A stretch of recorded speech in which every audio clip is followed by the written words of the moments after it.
Oh boy. And that is why you make the trade. Welcome to the Knicks Film School Postgame Show, presented by BetUS.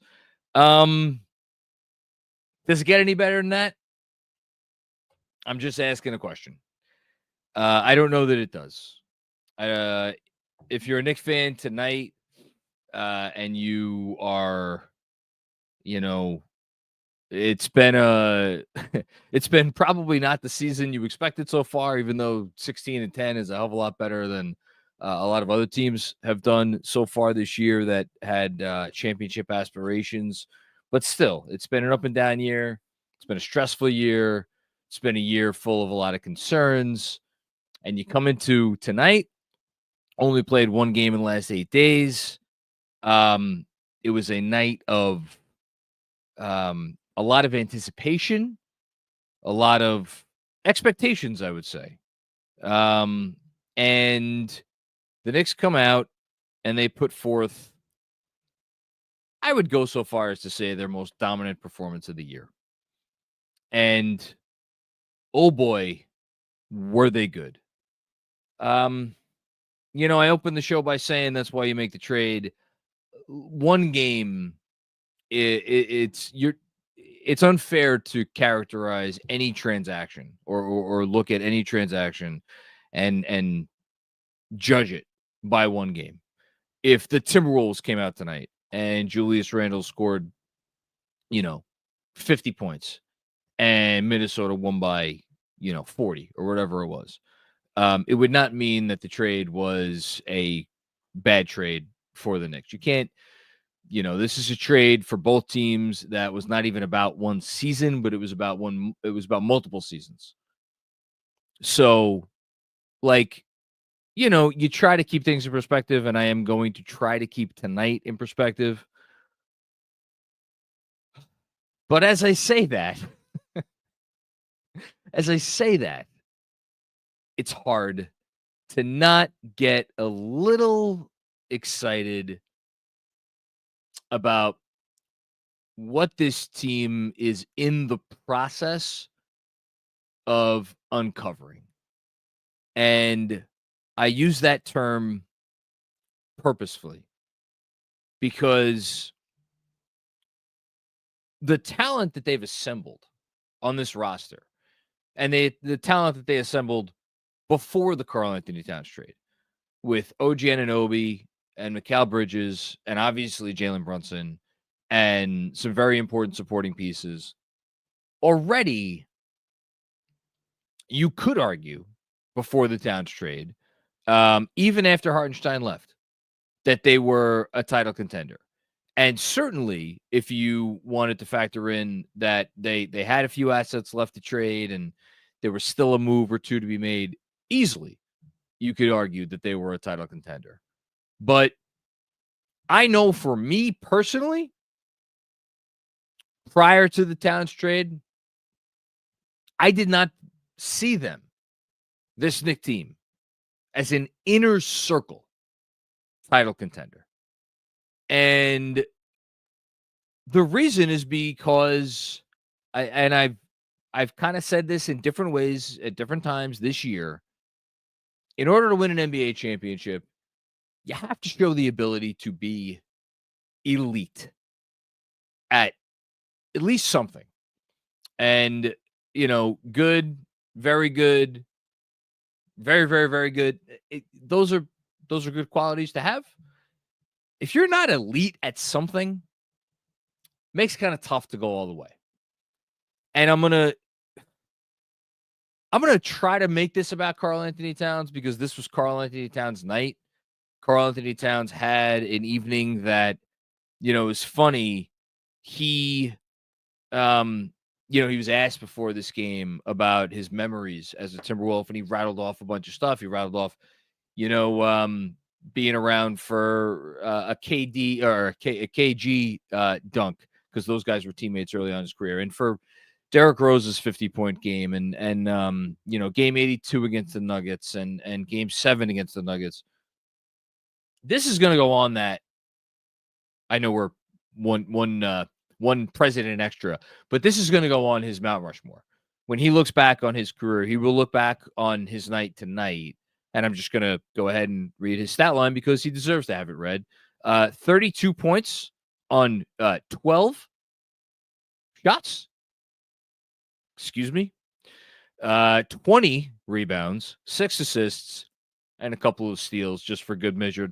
Have had 4 turnovers. All those were in the 4 turnovers. All those were in the fourth quarter. And he was a plus 31 for the game. So I'm going to try to make this about Karl-Anthony Towns and keep it on Karl-Anthony Towns because Karl-Anthony Towns is the piece that the Knicks acquired that, in my mind at least, and I have been consistent with this from the day of the trade, Towns is the piece that made them a title contender because of what he opens up on the offensive end of the floor and what he at least allows you to do on defense. And we've had conversations about what he has to be on the defensive end of the floor throughout this year. And we will continue to have those conversations throughout the season and no doubt for years to come.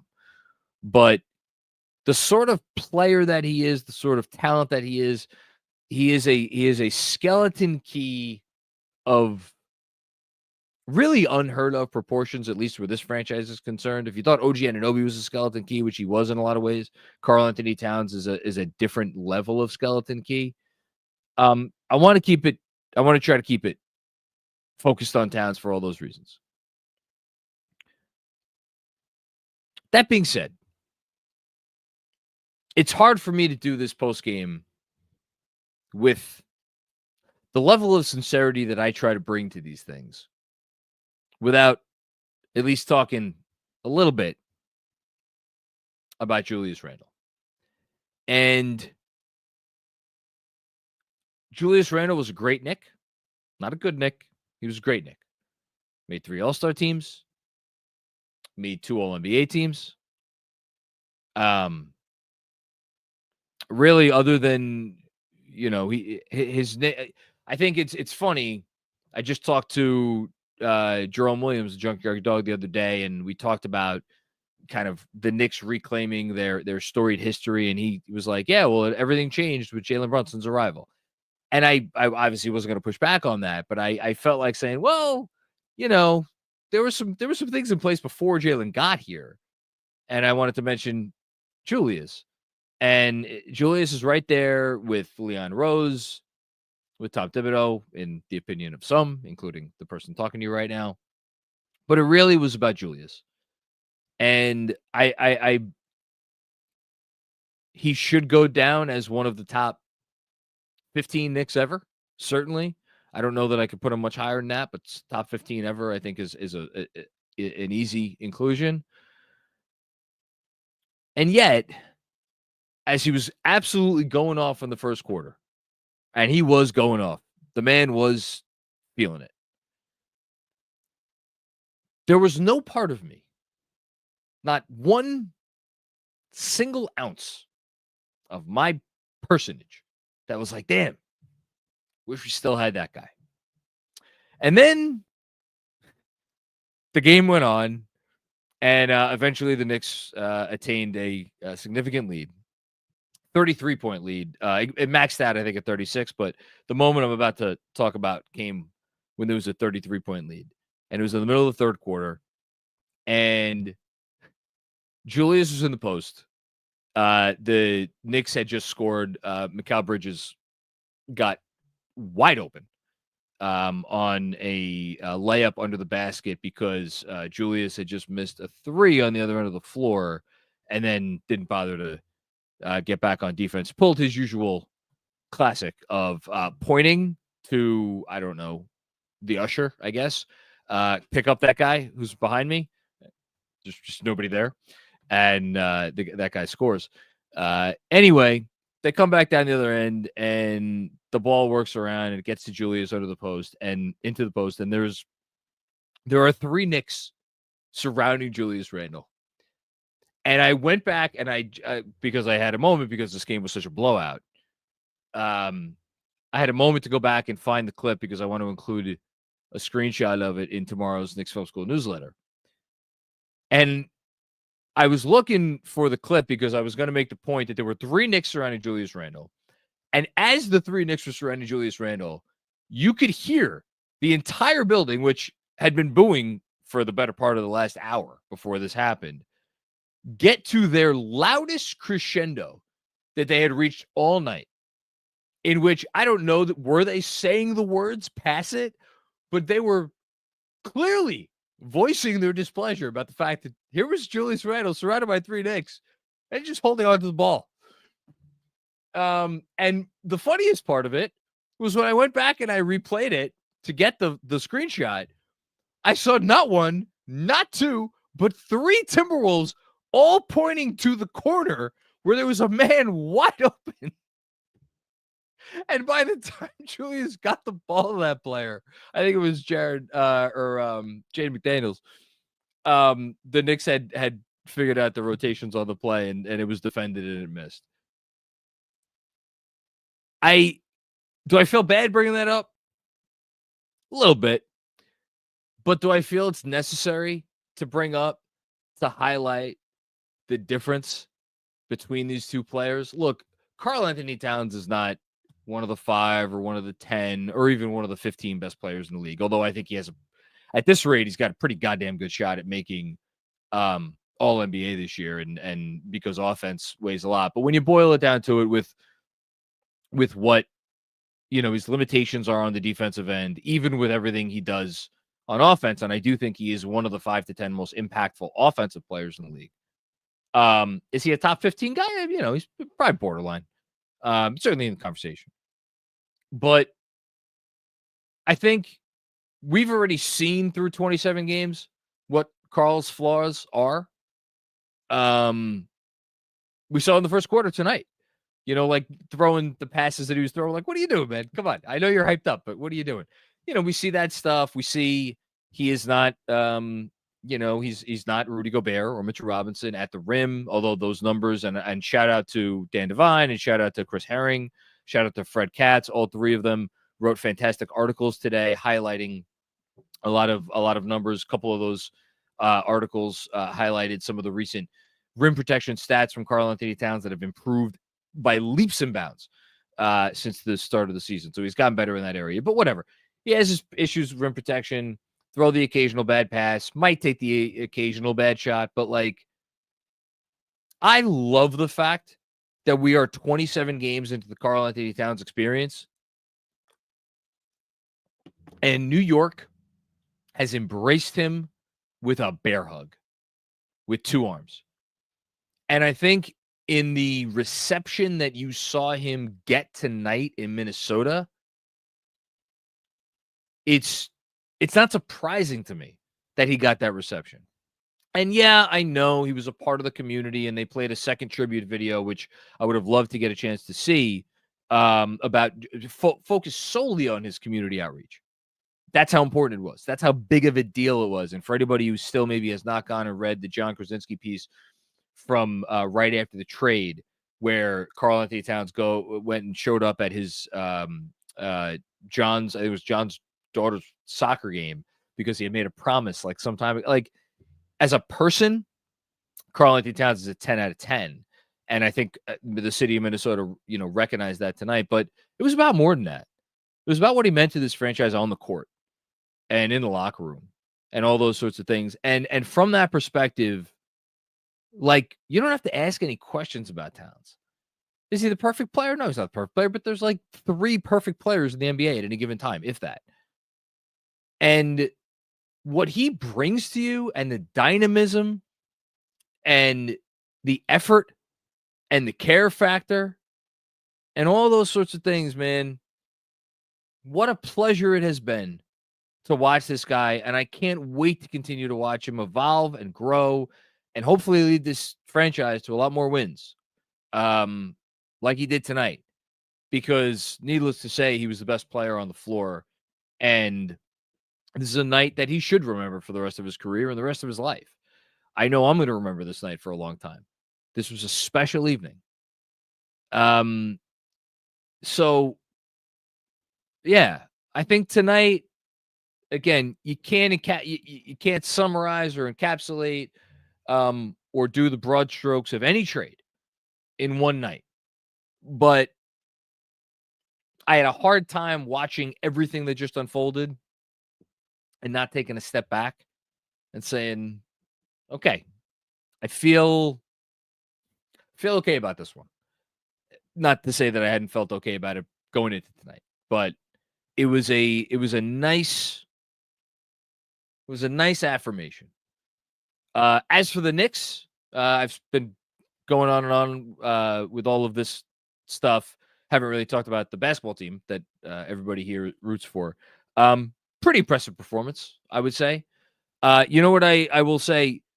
The best part for me about tonight, we have seen the Knicks come out in first quarters this season and get hit in the mouth a little bit because some other teams, maybe their defense isn't up to par or maybe they're missing threes or whatever the case may be.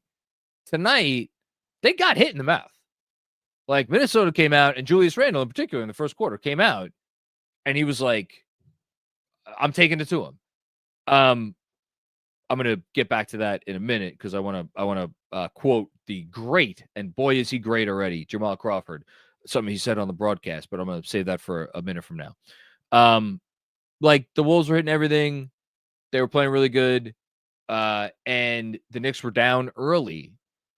And in a lot of games where we have seen teams hit shots on the Knicks or the Knicks maybe miss a few shots, either one or both, the Knicks, like, it lingers.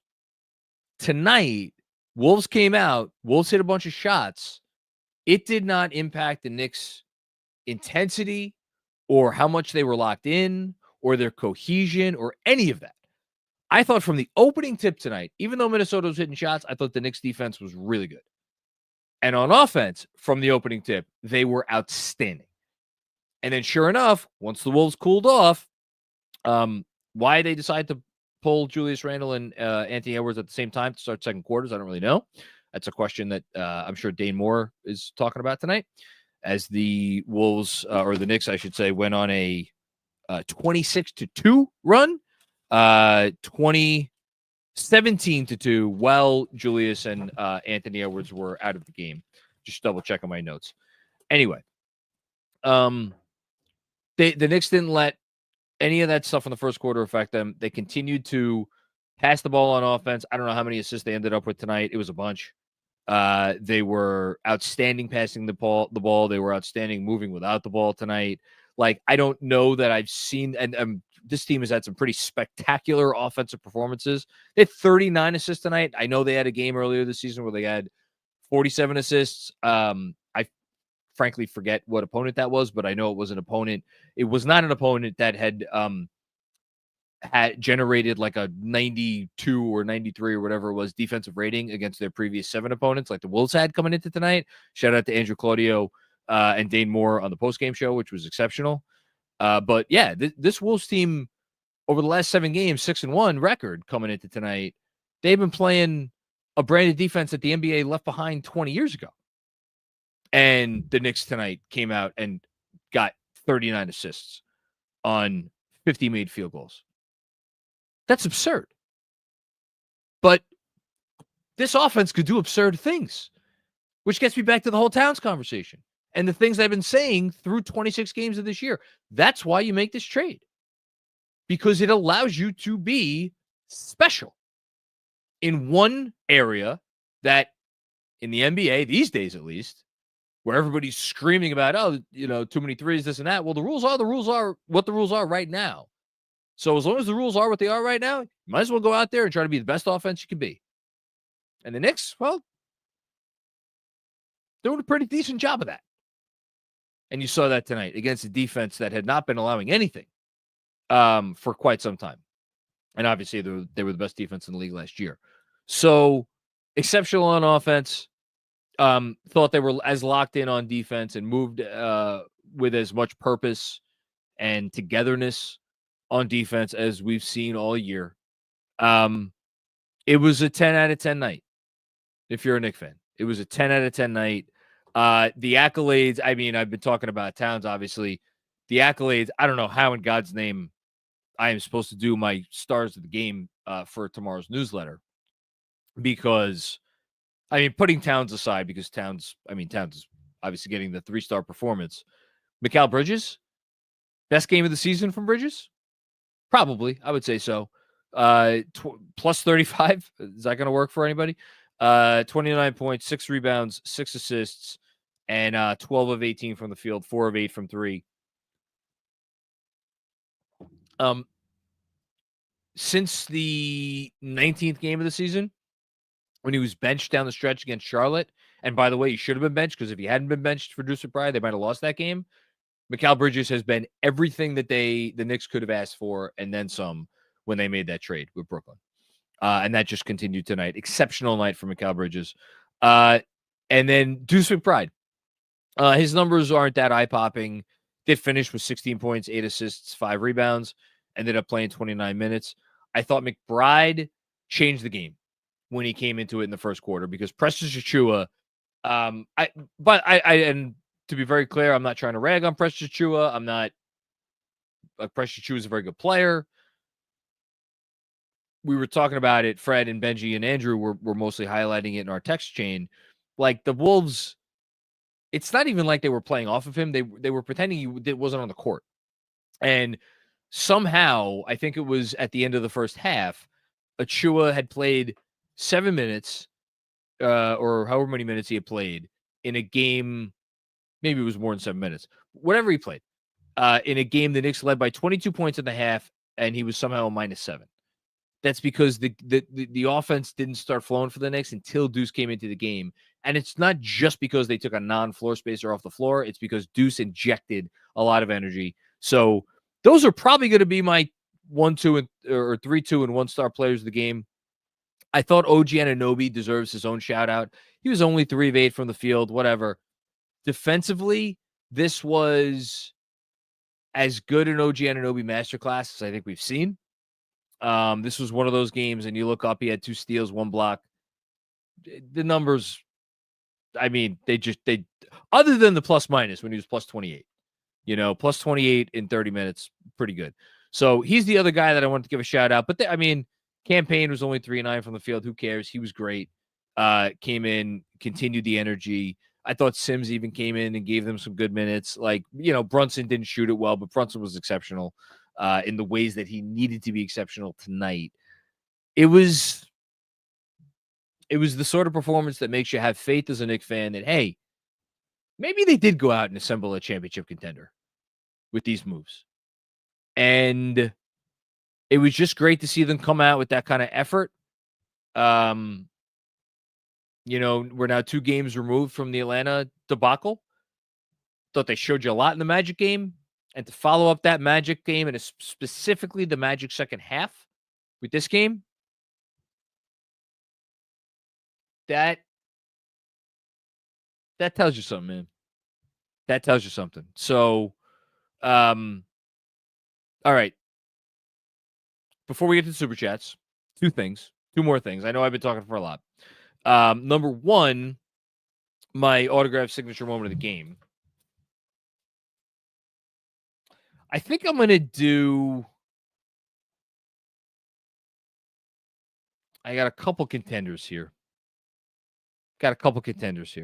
I think for my autograph signature moment of the game, I'm going to do the last play of the first quarter, where Jalen Brunson and OG Anunoby ganged up for a steal of Julius Randle, finished it off with a fast break 2-point bucket that made the score 33-32, polished off a really nice end of the first quarter for the Knicks, and really set the momentum for what would be the defining stretch of the game, where they obviously went on what wound up being a 26-2 run.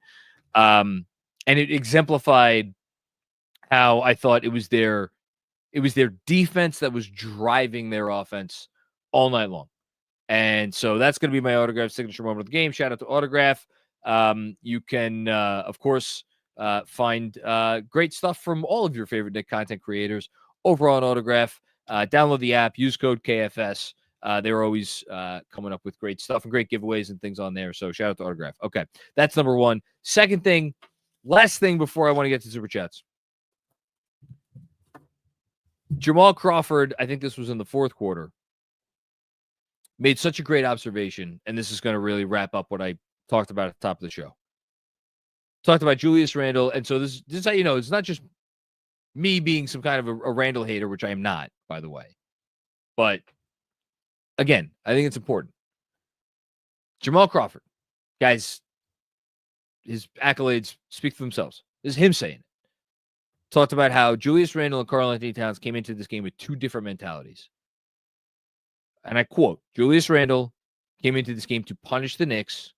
Karl-Anthony Towns was about doing what it took to win the game. That is going to be my takeaway moving forward from this night. And it, again, makes me feel pretty darn good about where this team is and where it has the potential to go. So on that note, sorry, I talked a little bit longer than I usually like to on these monologues.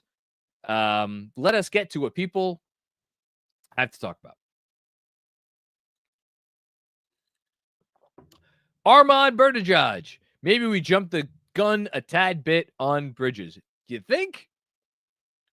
I'd like to give myself a little bit of a pat on the back because I was echoing patience pretty much the whole time. I bent a little bit after that Charlotte game, but I was I feel good about how I stood my ground. Thanks, Armand. Armand with another one. I don't know about you guys, but I loved seeing Julius start like he did. You know, emotional time bomb. Julius was coming. Yeah, I mean, I don't know. It's not like because like he started that way and I like knew like he was going to be bad for the like I'm not going to go that far. Despite what I just said, I'll just say what I said before. At no point during his offensive explosion in the first quarter was I like, darn, I wish we had him back, or like, oh, you know, we're in for one tonight. You know, it's just, and that's why, you know, and shout out to Fred Katz, who had, I know he didn't think it was significant, but I certainly found it significant. Tucked in his article, which everybody should go read right now. And if you're not subscribed to The Athletic, go subscribe.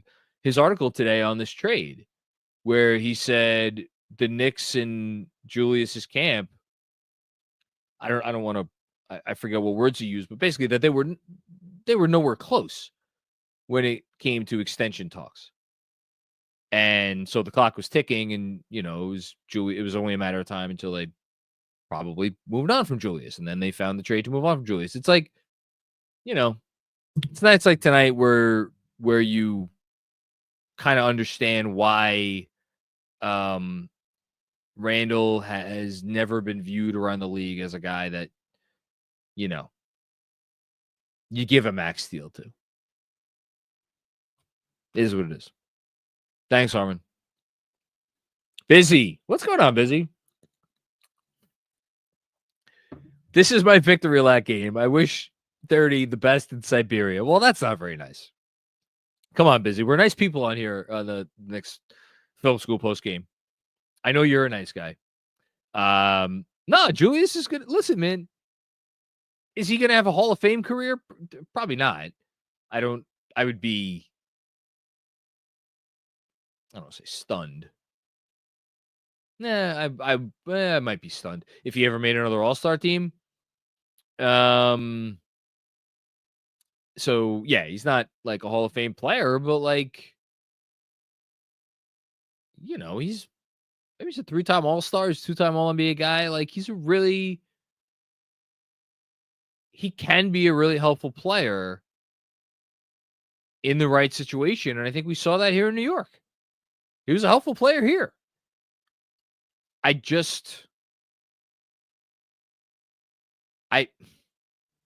don't know. He's a guy that comes with some baggage. And it's, I think, just easier if you're trying to put together a championship team the less baggage you have to carry around, the easier it is. So there you go. Thanks, Busy. PKNY. What's going on, PKNY? Season's greetings, KFS crew. The best content creators in basketball. That's too kind. I am very lucky and happy to ride the coattails of the far more talented folks around me here at Knicks Film School. Shout out to DJ and Benji. Exceptional film session last night. Shout out to Andrew. I already popped the pregame pod. Go listen to it. It will be even more enjoyable if you listen to it after this win. And then, of course, Jeremy Cohen had just a piece de resistance for his cap or no cap debut over the weekend. So, yeah, we got a lot of great people over here. A big run is coming. Great win without heart. Bridges worth every pick. Captain Steady, the Big Bodega, a game shaker, and the Minnesota Soul Breaker. I like it. That's good. A game shaker and the Minnesota Soul Breaker. I don't think the Minnesota fans were happy today. I don't think they were happy today. That's my gut feeling. But since you wished us season's greetings, a good time for me to do one more plug before I keep going with the super chats. Mark's on the ones and twos tonight. If you want to get the decal or the graphic ready, Christmas party coming up, / our game watch coming up this weekend. You could come to watch the Knicks play the Pelicans this Saturday. It is at T Squared Social on 42nd Street, just down the block from Grand Central Station.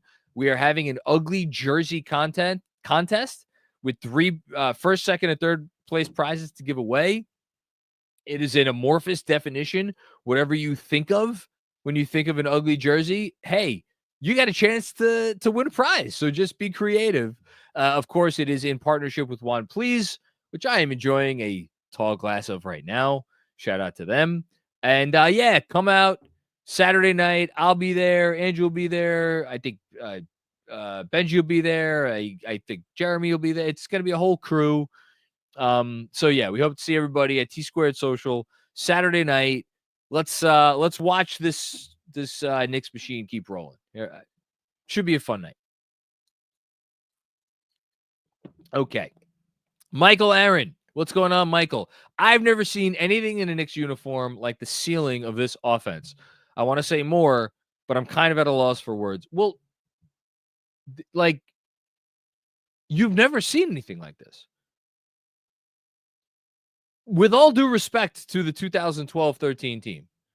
And I'm going to pull it up right now because I think it's important. Like, that team was awesome. And that team, in some ways, I think, laid the groundwork for the Warriors team that would come a few years after that. And they were like, that Knicks team was outstanding. But on offense, they were the third best offense in the league, which I think this Knicks team went into tonight is the third best offense in the league, second on cleaning the glass. But they were like quite a bit behind the Heat, who led the league in offense that year. And even a little bit behind the Thunder. Thunder were at 111 points per 100 possessions. Knicks were at 109.8. But like you look at from the third place Knicks, again, this is 12-13. Clippers had an identical offensive rating, 109.8. Nuggets 109.3, Rockets 108.8. And then after that there was a little gap. But like that Knicks team, by putting Melo at the 4, like they were the first to really do 4 out in a way that it had not been done before. You want to give credit to, that Magic team with Rashard Lewis at the 4 and Dwight in the middle. You could do that. Like they were pretty darn good. But, having a 4 with the talent of Melo, I think is what really separated that Knicks team. What this Knicks team is doing, just like think of the amount of talent that they have. They have Mikal Bridges, I would say, inarguably, thus far this season, has been the Knicks, at best, their 4th best offensive player. Right? After the trade to Brooklyn, Mikal Bridges averaged 26.5 points per game on really good efficiency or decent efficiency, like really good efficiency for a first option, like over like a not insignificant stretch of games. And that dude has been your fourth best offensive player, if that. Because I think there's an argument Deuce has maybe been better than him, or was better than him up until like the last handful of games or so. And like you saw Mikal Bridges tonight doing what he did. Like OG Anunoby, like he's like in reality, Mikal is your third best offensive guy. OG is probably your fourth best offensive guy. Or though there's probably an argument for Josh Hart. Like Josh Hart is out there putting up whatever he's putting up. He didn't play tonight, but 14 points and 8 rebounds and like 5 assists, like shooting absurdly. Like again, Josh Hart on paper is your fifth best offensive player. Deuce McBride, a guy who has become automatic from behind the arc and is absolutely going to find himself in the sixth man of the year conversation. He's their sixth best offensive player. Like this is ridiculous. It's ridiculous. And it all works together on offense, at least. It all works together. So I could understand you being at a loss for words. By the way, updated stats. Knicks now back up to second in the league in offense. Cavs 120.6, Knicks 120.1, Celtics 119.5. But then to hammer home my point that I'm trying to make, there's a huge gap after that. Fourth place, Memphis Grizzlies 117.0. So the Knicks in second are 3.1 points per 100 possessions above the team that is in fourth place in terms of offensive rating. They are, along with the Cavs and the Celtics, in a class by themselves. And with the way that offenses are able to do things now that they weren't able to do things even a few years ago, I don't know that there is an accolade that you could give them that would be unwarranted, you know, or too lofty. Thanks, Michael. Appreciate you, man. Kevin Danishevsky. Hello, Kev. What's the comp for Towns? Oh, my goodness gracious. Dude is an MVP candidate, been the Knicks' best player this season, who has elevated their resume to Hall of Fame through a trade. Well, I'm going to push back on you there, Kev. And we've had a lot of conversations about NBA history over the years, and I'm sure we'll have we could revisit this on the town hall that we got coming up. Shout out to all my Knicks Film School patrons. But I think there was a world where Towns could have made the Hall of Fame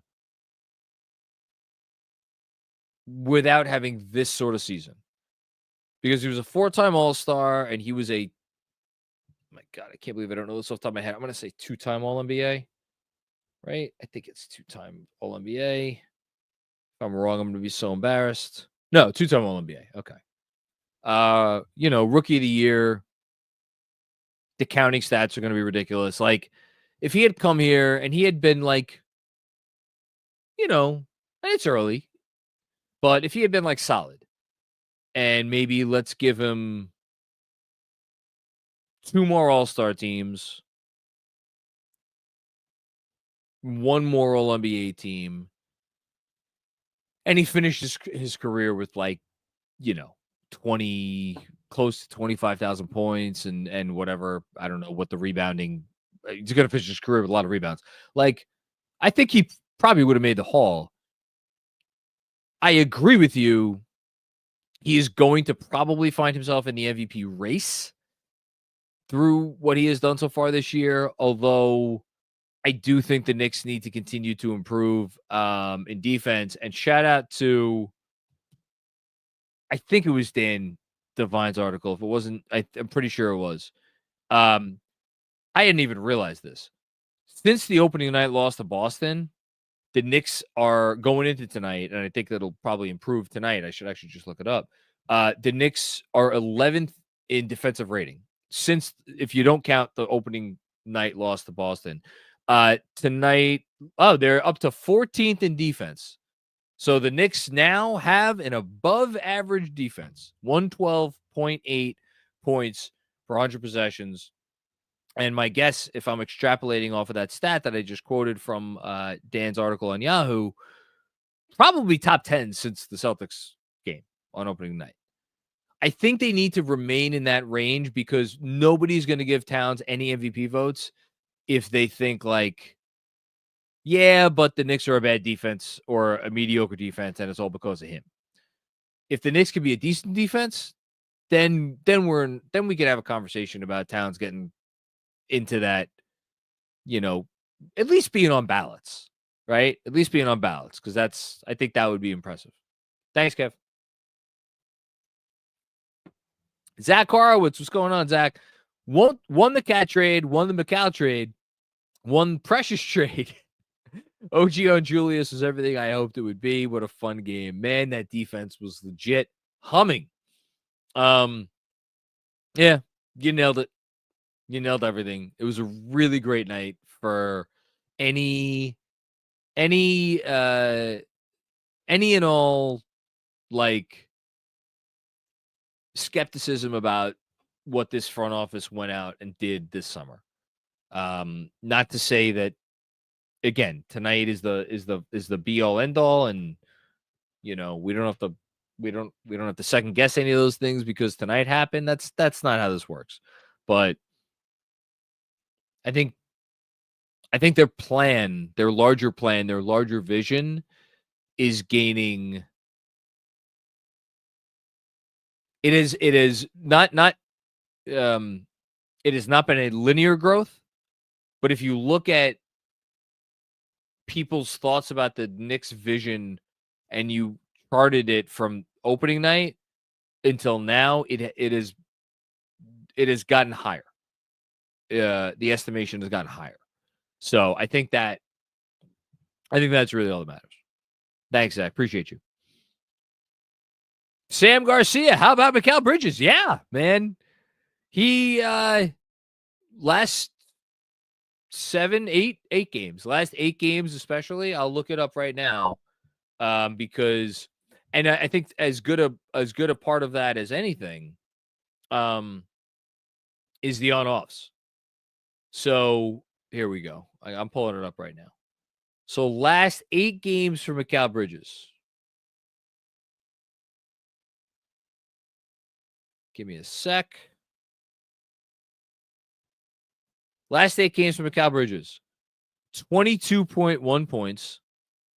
3 Knicks averaging more than 20 points in the last 8 games. Jalen, Cat, and Mikal. Highest among those 3, Cat's 23. So very balanced scoring.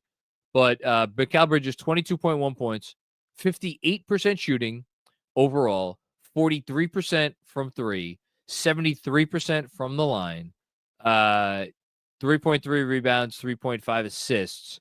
And in terms of plus minus per game, plus 16.1.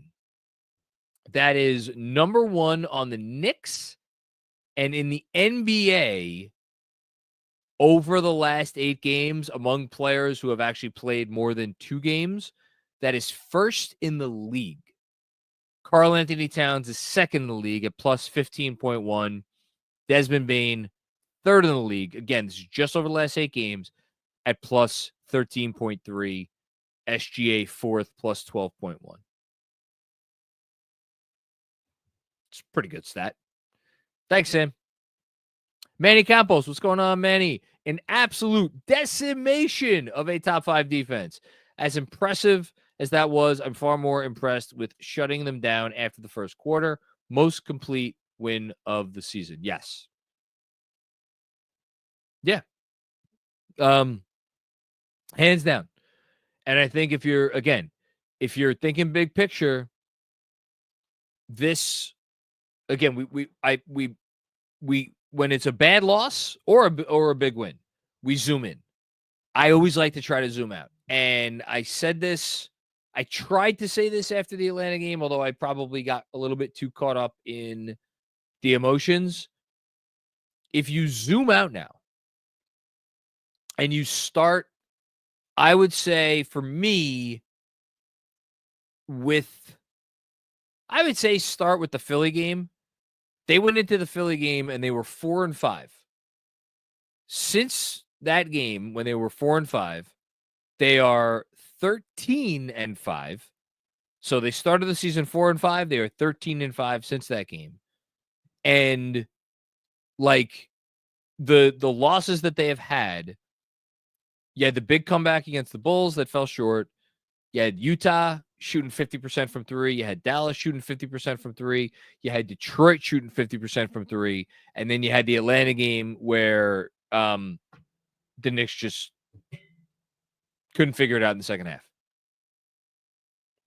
Amidst those 5 games, you've had a lot of good stuff happen, including big wins over Orlando, this big win over Minnesota, a massive fourth quarter against Toronto, some gutty, gritty wins over a tough Charlotte team. I know undermanned Charlotte team, but still. You had a decimation of the Nuggets in Denver. How about this? Oh, the Phoenix game in Phoenix. You know, you pulled out some good wins against Brooklyn when Brooklyn was before they traded their starting point guard. You just in the first third of the season, you went into the 2 teams that I think were without question 2 of the 3 best teams in the West last season, and you could argue pretty comfortably that they were 2 of the 4 best teams in the NBA last season. You went into Denver and you went into Minnesota, and you beat those 2 teams by a combined 6. Jesus Christ. What's 26 plus 20? It's 26 plus 27. 26 and 27 points. 50 something? A lot? 53? I think 53. If my math is correct. 53. Thank you, Mark. That's pretty good. Pretty good. That dog will hunt. Will Oliver, what's going on, Will? Bridges is serving up crow for Christmas dinner. I'm going to have to repurpose that crow pretty soon. It always looks at me. Yes. Thank you, Andrew, for doing the math. Thanks, Will. Brett, what's going on, Brett? I've been watching this team for about 35 years. A little bit more than me, a couple more than me. That was the most beautiful game of basketball I've ever seen the New York Knicks play. Pure poetry. I can't really sit here and argue with you. Again, I think the stat of the night has to be 39 assists on 50 made field goals against a defense that had been playing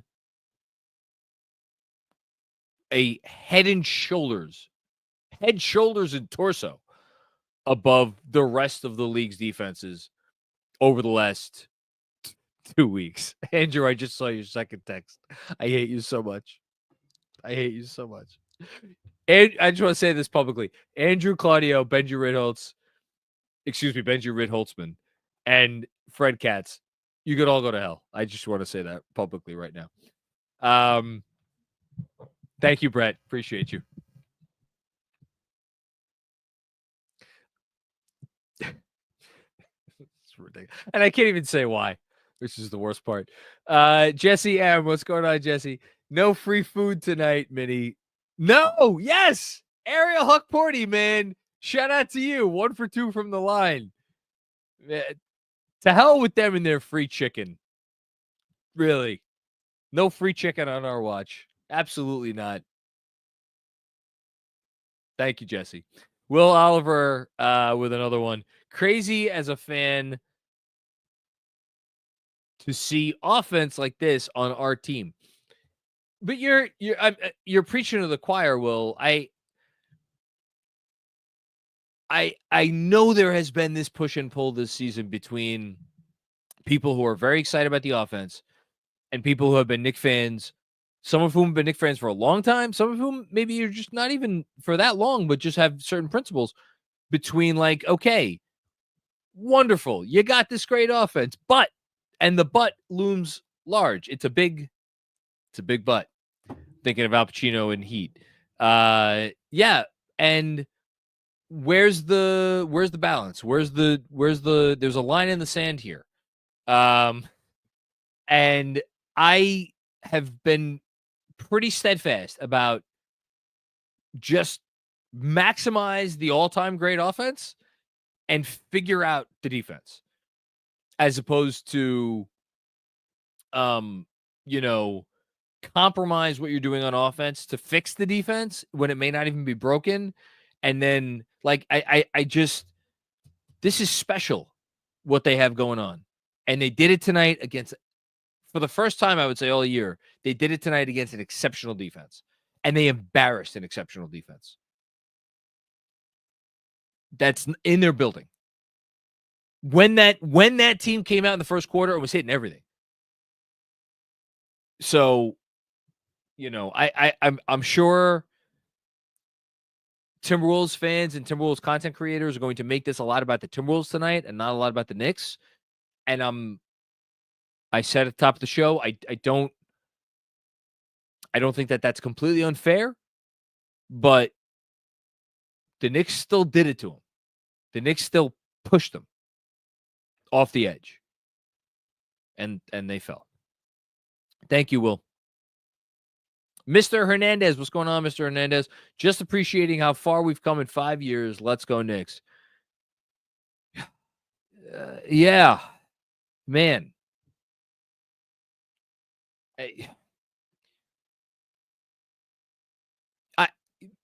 I appreciate that. I could talk for an hour about that comment. I'm not going to, because we have a lot of other super chats to get to, and it's almost 1 a.m. And I have to write a newsletter. But you could take that at face value, which is just like, look at where we were before Leon got here and look at what we just witnessed tonight, and that's fine.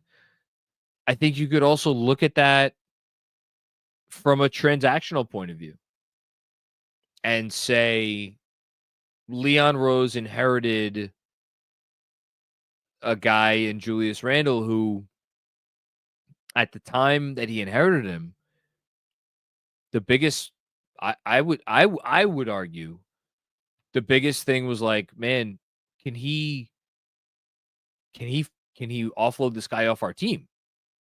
We just drafted Obi Toppin. Can he find a new home for Julius Randle? Will somebody take on, and it was like, well, at least you got the team option, right? But like, can you get a little value for him? That was the conversation about Julius Randle when Leon Rose got here. And then DiVincenzo, you signed him for less than the mid-level exception. So if you look at the value of the two pieces, that the two players at least that went out in the Karl-Anthony Towns trade, if you look at the value of those guys, when Leon Rose inherited Randle and signed DiVincenzo and compared it to the value, and by the way, the Detroit pick that they also sent out of the trade, that was a trade that was a pick that Leon Rose inherited.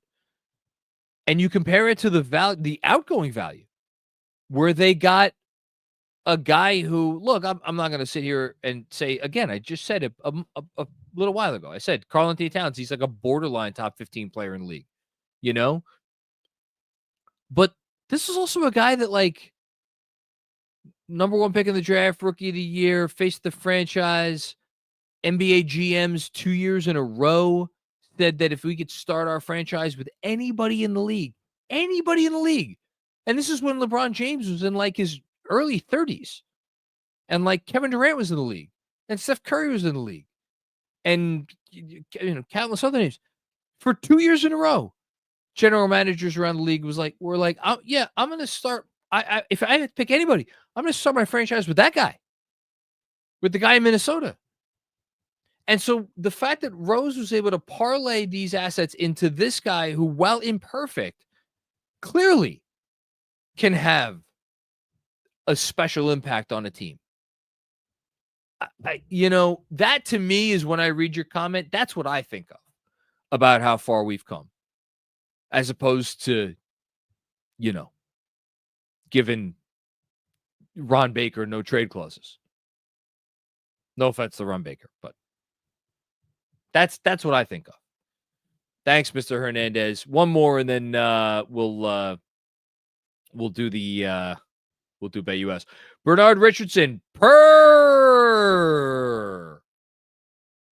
Did I do it right? Should I do it again? Mark, I need you to tell me. Was that okay, or should I do it again? Give me like was that a 5 out of 10? Was it a 3 out of 10? Mark says, I'm not the authority on this. Mark, I'm sorry. No, you're not sorry. I'm sorry. All right, I'm gonna do it one more time.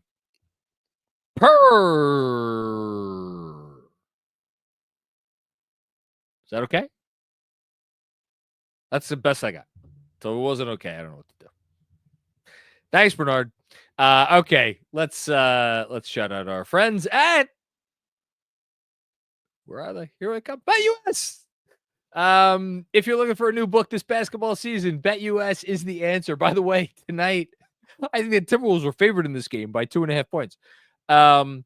Use the promo code YouTube150 to receive 150% bonus on your first deposit, as well as 125% bonus on your next 2 deposits up to $2,000. They have every bell and whistle you could possibly want in one of these websites. 24/7 personalized service, live wagering on all major games, best betting variety, 10% back on your net losses, personal account manager, the whole thing, the whole kit and caboodle. Speaking of per, again, promo code YouTube150 to get that 150% bonus on your first deposit and the 125% on your next 2 up to 2,000. Remember, gambling involves risk. Only gamble with funds you can afford to lose. It is down to the individual to make bets with or without the assistance of the information provided. Thank you, BetUS. Okay, continue on. We will. Jay Stills. What's going on, Jay Stills? Really intrigued by the 2 bigs lineup. I thought Tibbs' rotations were excellent. Best win of the year in an emotional game. Let's go Knicks. So the numbers would say that they were bad tonight. Achua, I mean, I don't really care what his final plus minus was, but the offense did not start humming until they put Deuce McBride in the game. That said, I don't want to pull the cord on these. For sure, I definitely don't want to pull the plug. It wasn't great tonight, but also it was against an elite defense, and I think you needed all of the spacing juice, creation juice. Shout out to Alex, that you could get.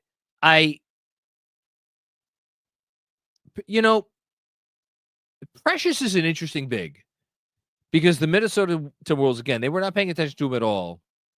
He can do some things, but I don't know if it was maybe just a lack of experience playing with the other 4 starters. It just the things that he can do on offense that weren't coming through tonight. I would be curious to see like what it would look like with a bigger sample size. What I will say is I have been getting a lot of pushback from some people, not naming any names, on my insistence that if they could get a good wing, like a good 15 to 20 minute a night wing that could play in a variety of different playoff series, that I would trade Mitchell Robinson to acquire that wing. I think nothing that I saw tonight has dissuaded me from that opinion, because for as much as the Wolves ignored Precious Achiuwa on offense, that ain't nothing compared to how much they'll ignore, or a good defense will ignore Mitchell Robinson. I understand Mitchell Robinson is a better defensive player than Precious Achiuwa in traditional drop coverage, at least, and is a monster on the offensive boards, and those 2 things are very significant. But I'm just saying my piece. That's all. Thanks, Jay Stills. Kevin O. Peterson, how can you not feel good for Cat? What a night for him back in Minnesota. Love to see how connected he remains to the area as well. Karma? Can we go with karma here? Karl-Anthony Towns was drafted by the most disastrous organization in the NBA, arguably. It was top 3. And all he did after he got drafted was put every ounce of himself into that organization and that city. He was rewarded for that by the organization and his insane head coach trading for a similarly insane person in Jimmy Butler, who you want to talk about, and how much has this been talked about? Because if it has been talked about a lot, I haven't seen it. Can you compare the dichotomy of what Cat did to mentor Anthony Edwards when Edwards came into the organization versus what Jimmy Butler did when he was traded to Minnesota in terms of what he did, how he acted towards Cat? Again, if Cat was a guy who didn't give a shit and didn't care about winning and wasn't willing to try different stuff, I don't know, completely switch positions, another thing that he gave that city, that'd be one thing. But Butler was just I don't like this guy.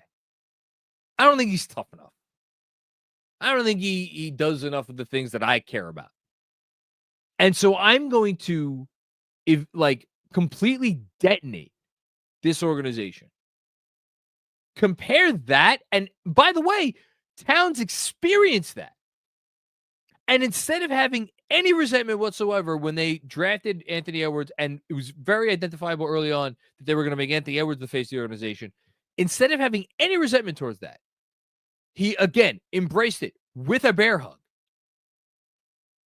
and had no issue when a year later or 2 years later, whatever it was, they were like, oh, yeah, by the way, we're going to ask you to switch positions, despite the fact that you've been an all-star at center.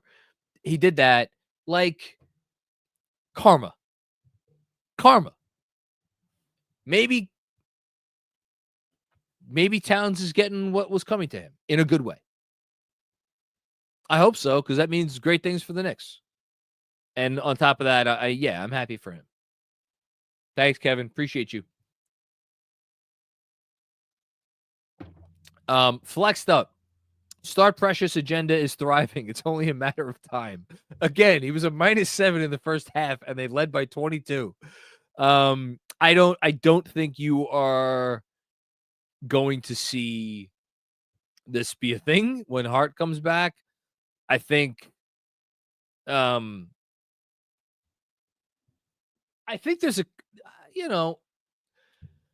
I wouldn't start Deuce over Josh, but I do think that there maybe is a conversation to be had if they make a trade for a certain type of player. I don't know that they're going to be able to do that. But look, Precious was good. Everybody was good tonight.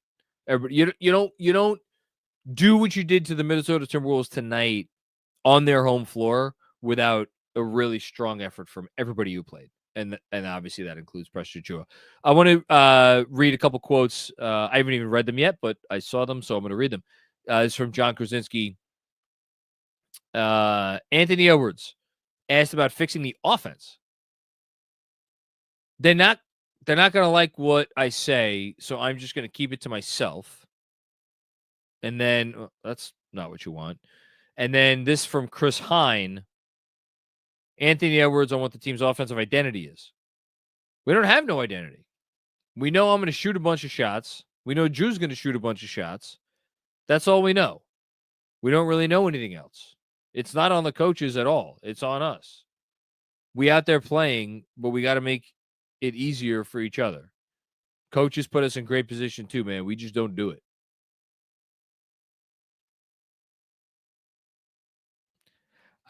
I wouldn't know how to take that if I was a Wolves fan. I wouldn't know.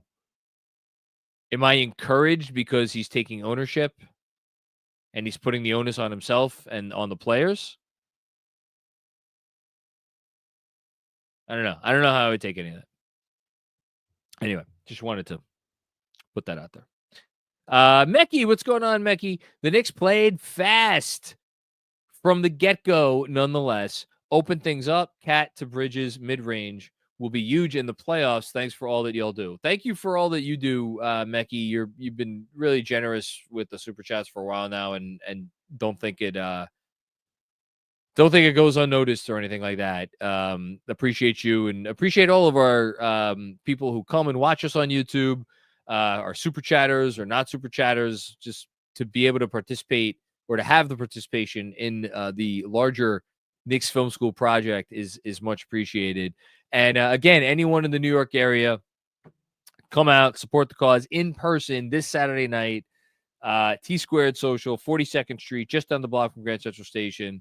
Ugly jersey contest, giveaways galore. Juan Please will be there giving out these cans, which I'm holding up, but there we go. There's the Juan Please. 1 gram of sugar. I don't know how they do it. I think I don't know. It's magic. Has to be magic because this stuff is delicious. Anyway, so yeah, come out. But yeah, Mekhi, it's been great. And in terms of moving fast, I want to look this up here. I'm gonna pull up their pace because I thought Fred Katz made a really good point earlier tonight where, and I I think I mentioned this at the top. Yeah, the Knicks are last in the league in pace. Actually, no, they're up to 27th. So shout out to them. But they're not high in pace. But when they move it fast, they could hurt you. Tonight, the Knicks pace, if you're curious, was 102.5, which would rank 5th in the NBA. So good job by you, Mekhi. They did indeed play faster tonight. And maybe part of that was, hey, we are going against a defense that when they get set, they're really hard to stop. So you know what? Let's beat them to the punch, especially since they won't be expecting it. And good job by the Knicks for doing that. Thanks, Becky. Giovanni Mastretta, what's going on, Giovanni? Cat ensured the nonsense would not matter. McCall, let's fucking go. Randall did his thing. It meant nothing. Hashtag stay positive. Randall did indeed do his thing. This was a Julius Randle game to a T. You know, it was a great summation, encapsulation, whatever word you want to use, of the Randall experience. And again, he's been there for 26 games and already has the entire stadium, shouting, chanting, whatever, in unison, like, pass the freaking ball. I'm not saying it's fair, but notable. Thanks, Giovanni. Brolic, Jesus, what's going on, Brolic? OG got cold and McCall started cooking. Hashtag Monstars. Yeah, OG his shooting's fallen off a little bit. I'll go back. So if we really want to do this, we could do it. There is going to be a caveat though, because I saw the stat before. So again, over those last 8 games, I mentioned Mikal Bridges' numbers over the last 8 games are outstanding. So that's when he turned around his season. Last 8 games for OG Anunoby, 14 points, 42% from the field, 29% from 3, 70% from the line. Here's the thing, though. Plus 11.8. And again, I don't think that's per 100 possessions. I think that's just per game. And that plus 11.8, I told you before how Mikal Bridges was first in the NBA and Karl-Anthony Towns was second in the NBA for that plus-minus statistic among players who had actually played in more than a couple games. I said Bane was third, SGA was fourth, Christian Braun was fifth, OG Anunoby sixth. That plus 11.8 number. And no other Knick, if you're wondering, is even close. The next closest Nick is Brunson. Well, he's kind of close. Plus 9.3. And then Hart plus 8.6. So OG, the shooting has gone cold a little bit, yes, but his impact has remained outstanding nonetheless, and that includes tonight. Thanks, Prolic Jesus. Joseph Milio, what's going on, Joseph? Just play the second quarter on repeat all season. Beautiful game. Bridges coming into his own. Cat. Now I want 22-11 by New Year's Eve. I'm greedy. All right, we could go through the schedule. Why not? So, Knicks right now 17-10. So you want to go? What do you want to go? You want to go 5-1? Come on, that seems greedy to me. 5-1. Wait, hold on. I'm miscounting. No, you added an extra game by New Year's Eve. Yeah, they only got 5 games left. So you got New Orleans in New Orleans, who the Pelicans I think still have 5 wins.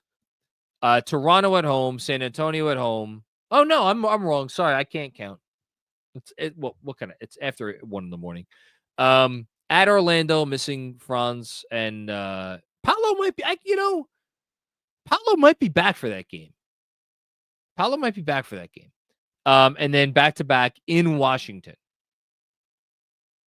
And then on New Year's Day, you got Utah. And then things get a little harder. Man, they play Oklahoma City twice in 8 days. That's not going to be fun. Okay. 5-1.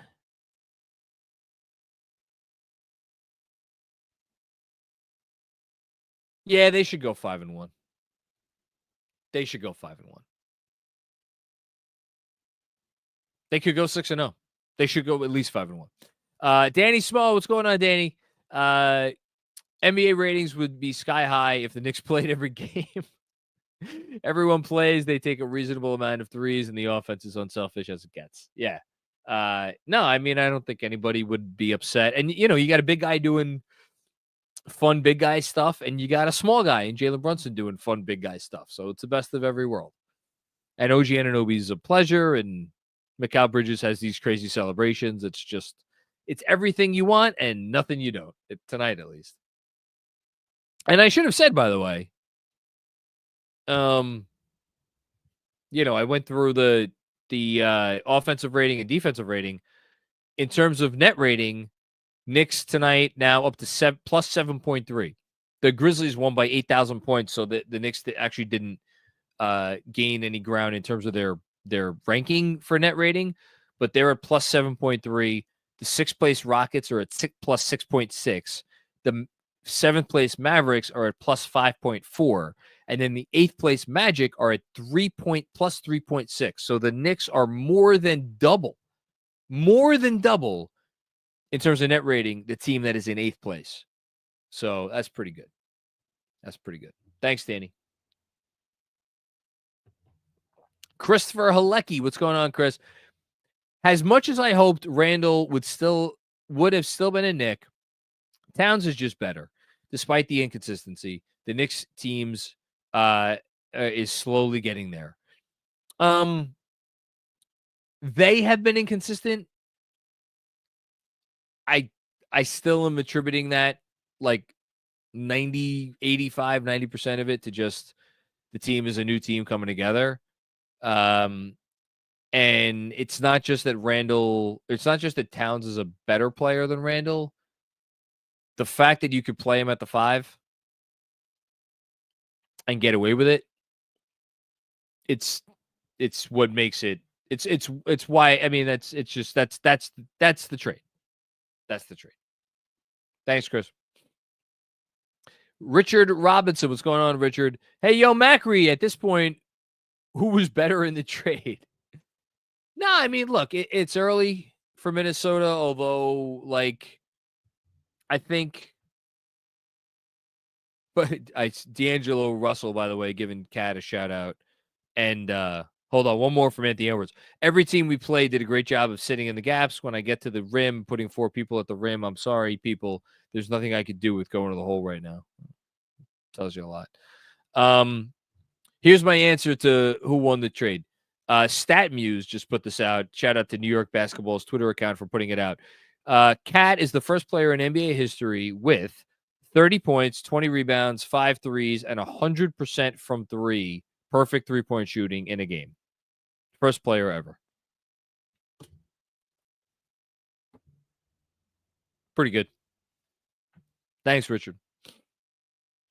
LE54, precious three-pointer. I knew it was over for Minnesota. I'm almost surprised Tibbs didn't pull him after that. No, it was nice to see him getting in on the action. It was cool. Thanks, LE54.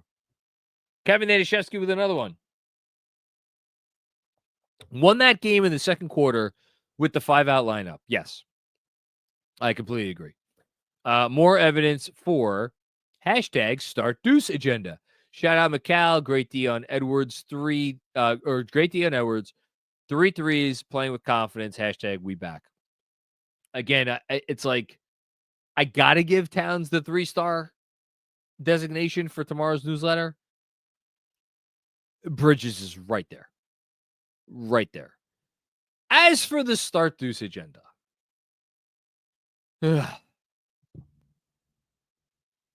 I don't need to look up the net rating of that group coming into tonight because I know it was like ridiculous. It was like plus, I don't know, 25 or 30 or something crazy.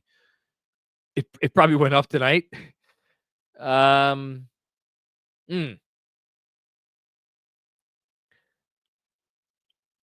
don't know. I like Deuce off the bench. I like his shot making off the bench. I like how much he gets to shoot a lot because there aren't starters in the game, and he gets to shoot it like he has carte blanche to shoot it when he's in now because he's coming off the bench. I'm not saying that's not a reason not to start him. I don't know. You're a little small.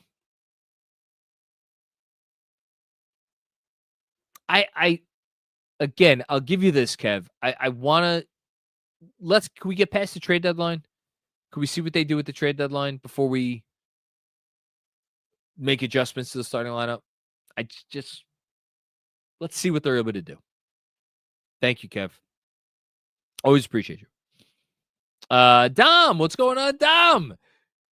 I know you had to go to sleep early because you have an early work day tomorrow.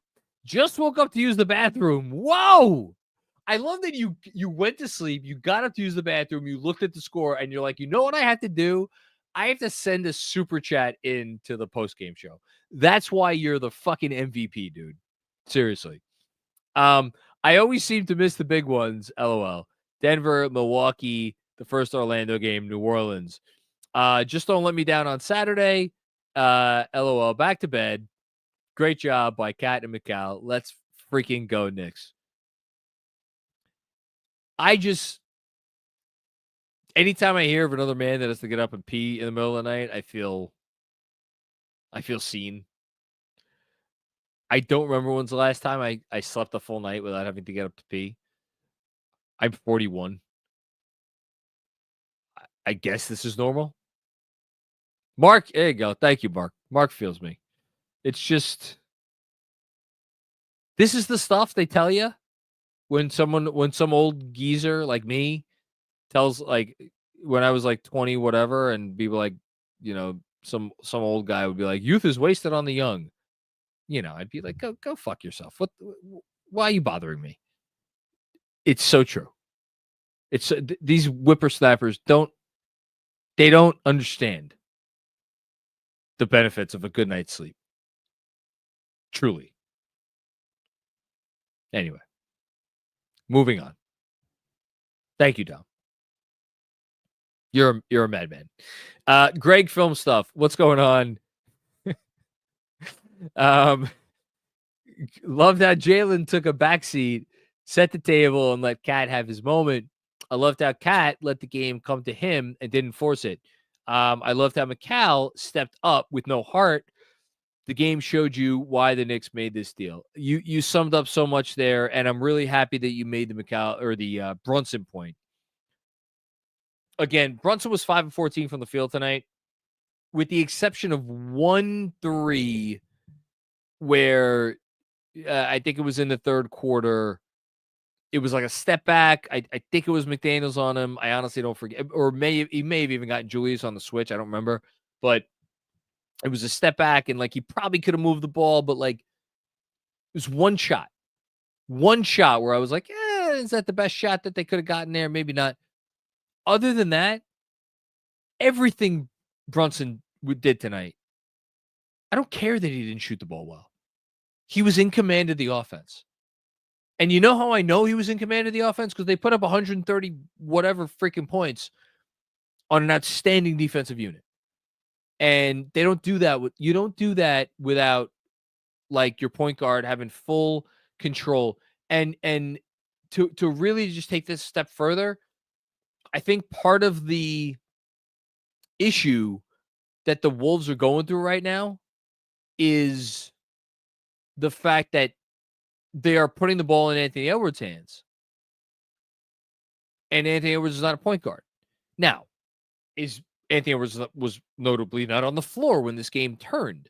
And this Wolves team has had outstanding stretches where they put the ball in Anthony Edwards' hand, and Anthony Edwards has done great. And they put the ball in Julius Randle's hands, and Julius Randle's done great. But you look at their fourth quarter offensive rating coming into this game, and it was 28th in the league. Say that again. The Timberwolves offensive rating in the fourth quarters coming to into this game was 28th in basketball. And that's not a coincidence, because what do you do in the fourth quarter? You put the ball in your best player's hands. And who's your best player? It's Anthony Edwards. And that means your point guard is not running the show. And I think they are going through a little bit of a push and pull here as this continues to become Anthony Edwards' team. And like you see it in other situations as well. You've seen it with Jason Tatum in Boston. He's not a natural point guard. You saw with the Clippers over, when they would, like that famous playoff series in the bubble with because who you putting the ball in? You putting the ball in Kawhi's hands. You putting the ball in Paul George's hands. Well, sometimes that's not going to go great for you. It's like, this is what when you don't have a natural point guard as your best offensive player, this is what's going to happen. Sometimes, and I don't know how I got on this topic going on and on, because you brought up Brunson. It's nice that the Knicks never have to worry about that, because their best offensive player is their point guard. And I understand that means that you got a 6'2" guy on the floor at all times, or at all times when it really matters. And yeah, that's not ideal, but I'd rather have this situation than the alternative. So yeah, there you go. Okay, let's Mark, we'll do one more. Hush Zoo, what's going on, Hush? We won this trade. I love Devo, but Minnie doesn't know how to use him correctly. Cat is miles ahead of Julius. 30 points on 11 shots is absurd. Let's go Knicks. I don't know if it's that they don't know how to use him. I think he's been getting more opportunities to do more things with the ball, and that has led to more turnovers. I think he hit a lot of tough shots last year for the Knicks. I do think the Knicks used him very wisely. I think he's just missing shots this year. I think he'll turn it around. I would be surprised. I would be shocked if he didn't turn it around. Did the Knicks win the trade? I mean, yeah, I think the Knicks won the trade, but this trade was made by Minnesota for financial reasons. So, the Knicks don't have the same financial constraints because they play in New York. They don't have the same financial constraints as a team that plays in Minnesota, who is, I think I saw the Forbes, I think it was Forbes, or I don't know, Spotrac, whatever, whoever put out the team valuations list earlier this week. Minnesota's like I'm pretty sure they have one of the bottom 3 or 4 valuations in the league. So you're not going to, they were never going to go into the second apron to keep this team together. The Knicks could do that, and they will do that at some point. So, yeah. Okay. Let's hear from our friends with the scoreboard. Out of Town Scoreboard presented by T Squared Social. T Squared Social, hey, come to T Squared Social on Saturday. One more shameless plug. Ugly jersey contest. Prizes. Juan, please, will be flowing. I will probably be inebriated if I had to wager a guess. There's going to be a lot of Knicks fans there. Game's going to be on the big screen. If you want to come early and watch Steelers-Ravens, I will be into that. Because go Steelers. But yeah, so T Squared Social, you can go visit them, by the way, on tsquaredsocial.com to learn about club memberships, trivia nights, sports leagues, and much more. Okay, what do we got here? We got the scoreboard. A couple of interesting results tonight. So the Jazz, I'll start at the top. The Jazz went into Detroit. Detroit coming off of that really nice win against Miami. Nice win.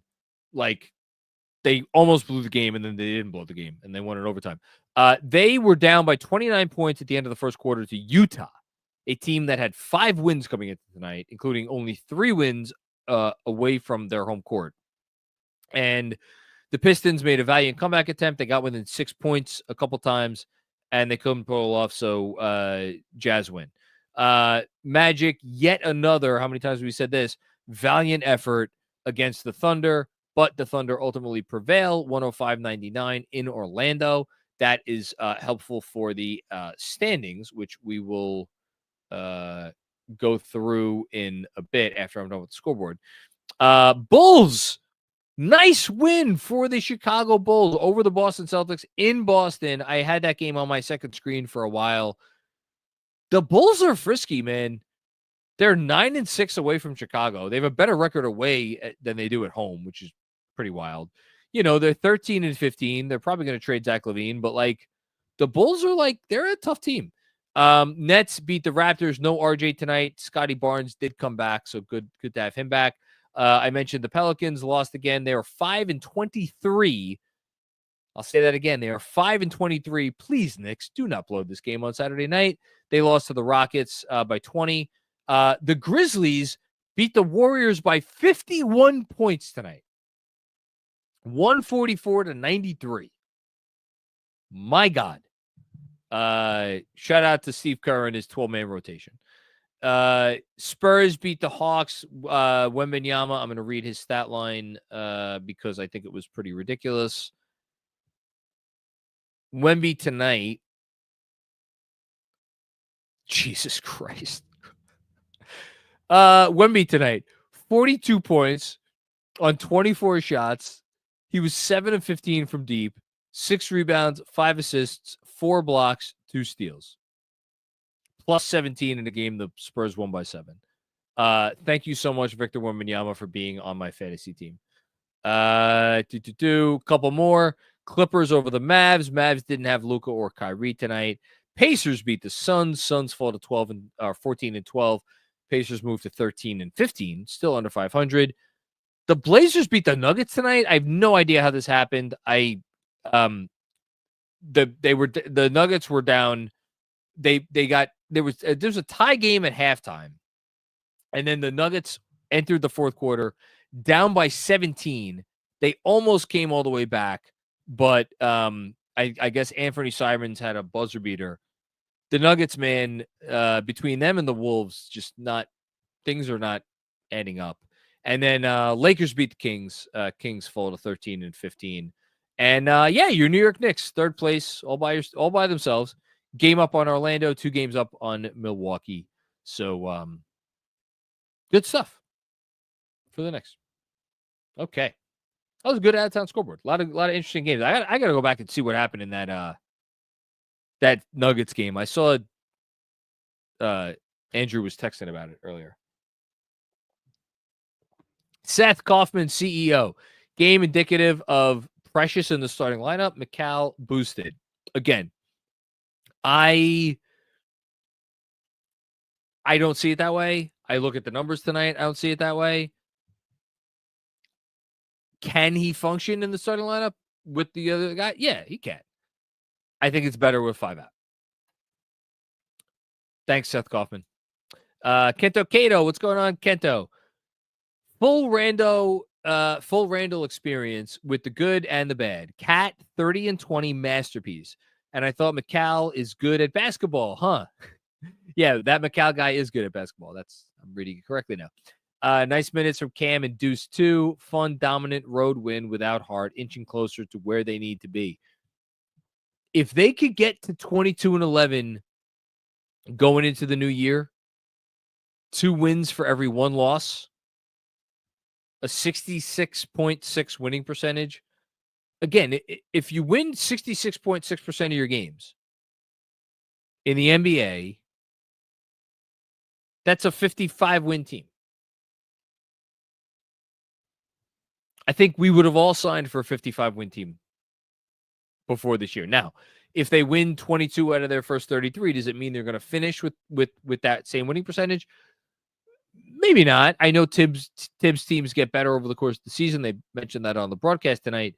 They are in a particularly easy part of their schedule right now. That said, I thought the beginning of their schedule was pretty difficult.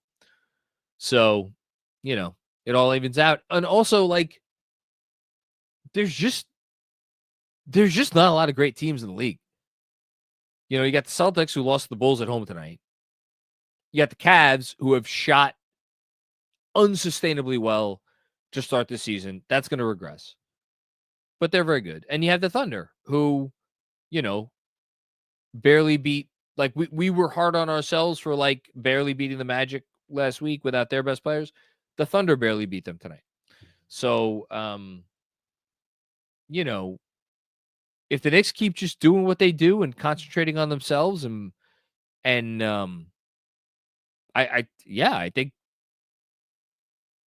I think they'll be in good shape. Thanks, Keto.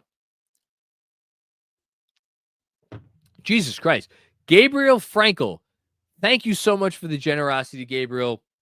It's 1:30 in the morning, and you come through with this super chat. Thank you so much. I like seeing Bridges more active in the flow of the offense instead of in the corner.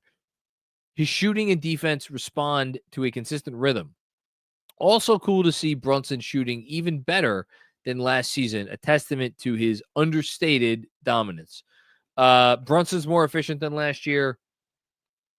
That's, I'll give you the numbers in a second. This season, actually, let me move to, I want to move to the updated advanced stats because I want to make sure we get tonight in here. So Brunson this season, his effective field goal percentage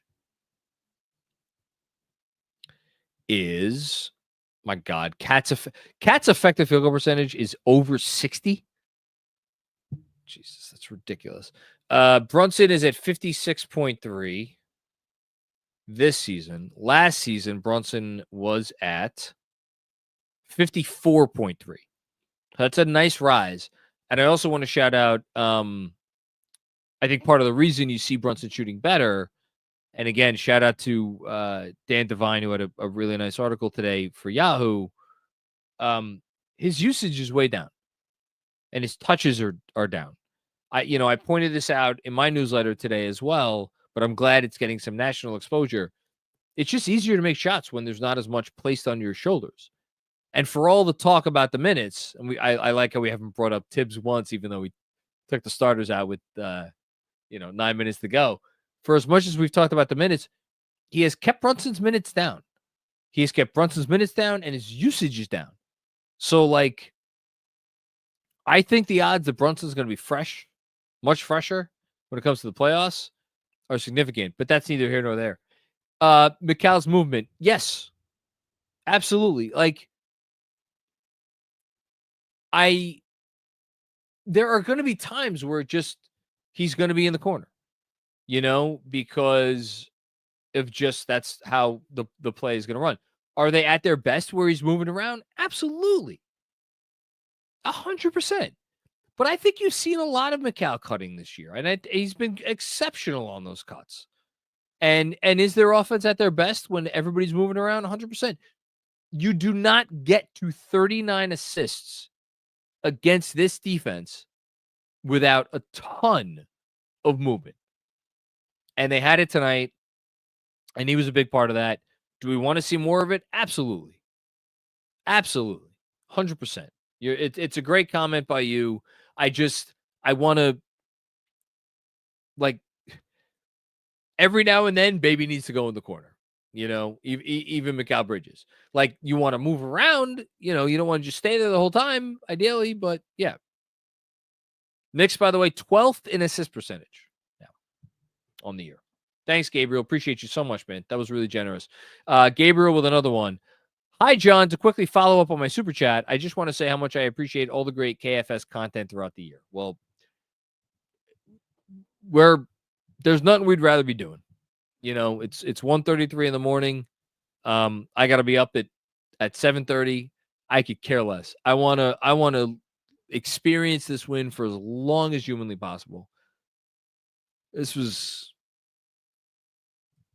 like I said at the top, this is a night that Cat will remember for the rest of his life, and I think we all will remember for a very long time. Thank you again very much, Gabriel. I appreciate the generosity. We all do. Stevens Guillaume, what's going on, Stevens? Was out with the misses, so I didn't see the game. Glad to see we dominated. You rewatch this one. I'm telling you, rewatch the whole thing. Please, rewatch the whole thing. You won't regret it. I hope you had a nice dinner, though. Parrish Duggar. Parrish Duggar brought the heat.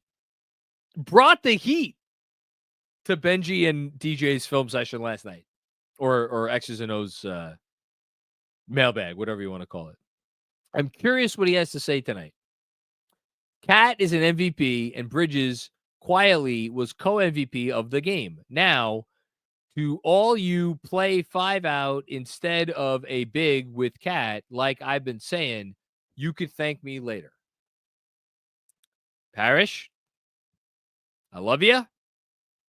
I love you. I'll say that right up top. I love you. I love all of everybody who has any time for Knicks Film School, let alone people who generously contribute with their wallets. Precious Achiuwa tonight in a game the Knicks won by 26 points was a -4. Deuce McBride was a +23.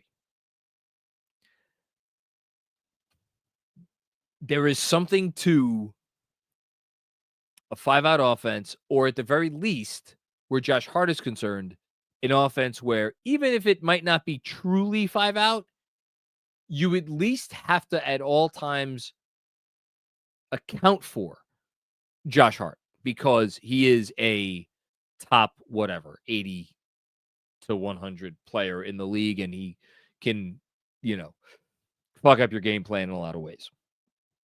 Thank you, Parrish. Love you. Aunt Rich. Thank you, Aunt Rich. Appreciate the contribution. Appreciate you watching. Just watching is enough. The contribution is above and beyond. Dom Cappuccini with another one. I guess he woke up to pee again. You know me, John. I couldn't go back to bed until advanced stats refreshed. That's great. Me and you, the two insane people. 14th in defensive ranking. Let's freaking go. I get it. It still has been an easy stretch against non-top 10 offenses. I don't care. I'll take it. Just keep it up. Yeah. I saw that. Somebody tagged me on one of the social media platforms. In terms of like the Knicks defense against, I think it's the Knicks defense against top 10 offenses. I think that's what it was. And they're like 28th or 29th in the league. That's fine. It's fine. I would just like to say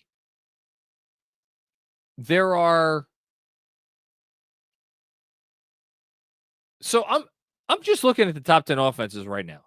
Hold on.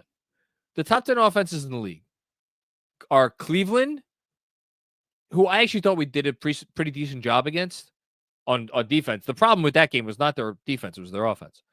The Knicks are number 2. The Celtics are number 3. And by the way, I would love to know how much that particular stat changes if you take out the Celtics season opener, but that's fine. Whatever. It is what it is. The Grizzlies, they have not played yet. The Mavericks shot over 50% from 3 in the game that the Knicks played them, and the Knicks were just bad in that game. They were not, the attention to detail was just poor. They were bad. I'll be the first to acknowledge that they were bad. The Kings, they have not played. The Nuggets, I thought they did a pretty decent job defensively against the Nuggets. The Thunder, they haven't played yet. The Suns, again, the Suns, their defensive rating in that game against the Suns was not great, but that's because they scored 8,000 points in the first quarter and they were up by a bunch of points. So they weren't as locked in. Is it an excuse? Yeah. But context, important. And then the number 10 offense is the Miami Heat, who I thought, again, I think the Knicks did a pretty good job against the Heat offense. And I think that's a game where Tyler Herro really went off, but I thought the Knicks defense was okay in that game. So, again, I respect the stats. I honor the stats. I don't think it's fair to look at the Knicks now being the 14th best defense in the league with the amount of parity that there is league-wide and be like, that's bullshit. No, they've played 27 games. If you're 14th in defense after 27 games, you're 14th in defense. Okay? It is what it is. Like, it's the NBA. All but, like, a couple of like a handful of teams are good offensive teams. Thanks, Tom. Adam DeFulvio, what's going on, Adam? What an amazing night. Thank you, as always, for the phenomenal content. It's our pleasure, trust me. Thank you for the very generous super chat. Brunson being willing to be in the background is something that should not go unnoticed. Go Knicks.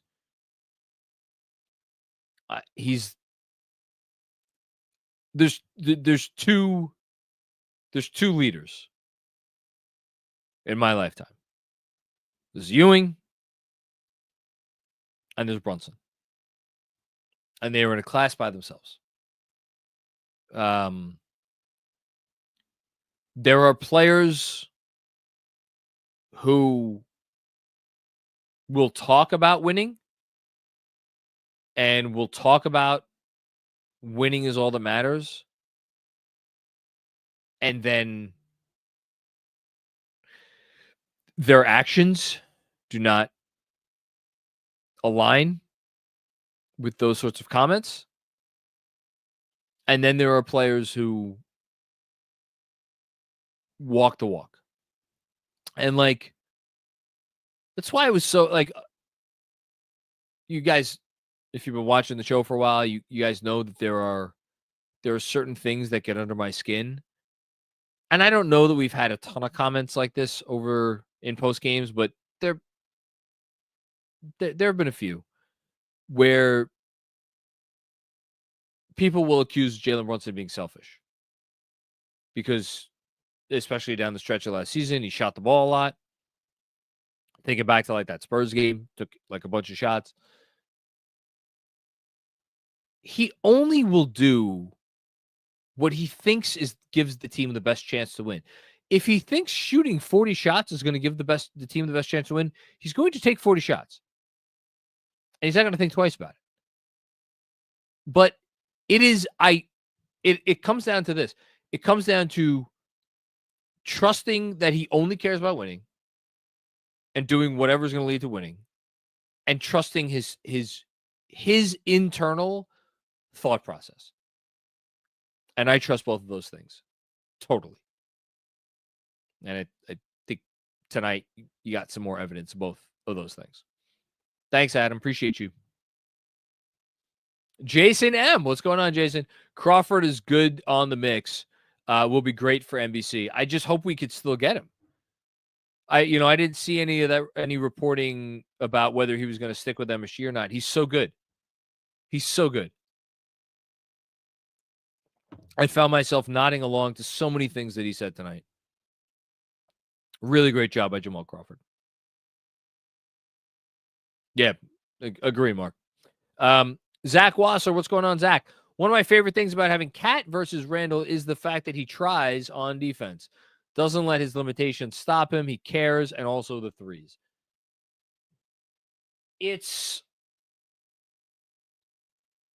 You want to know what the man? I really don't. I mean, I opened the door.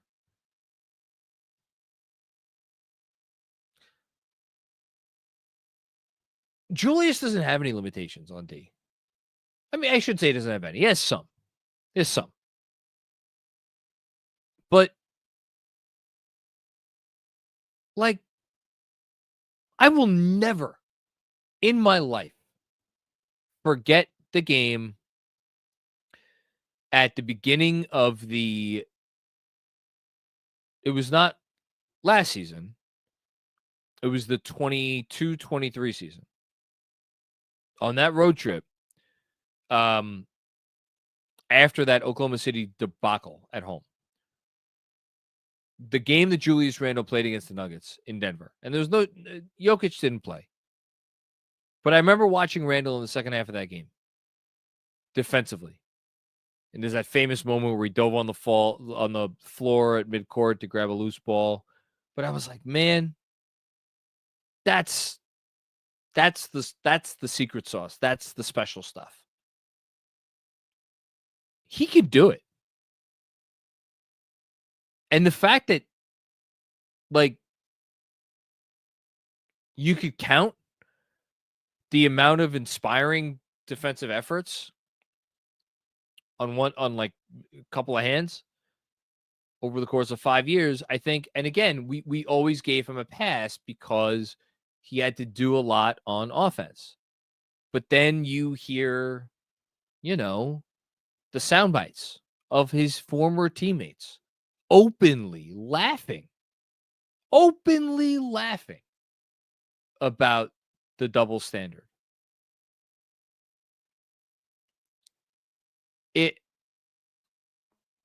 It's not limitations. Is it mental engagement? Is it physical engagement? I don't know what it is. I don't know what it is, but there are clips, I mean, Andrew just sent me a freaking clip of, who is this? Benji started a movement. Yeah, Timberwolves talk at Let's Talk _Timberwolves.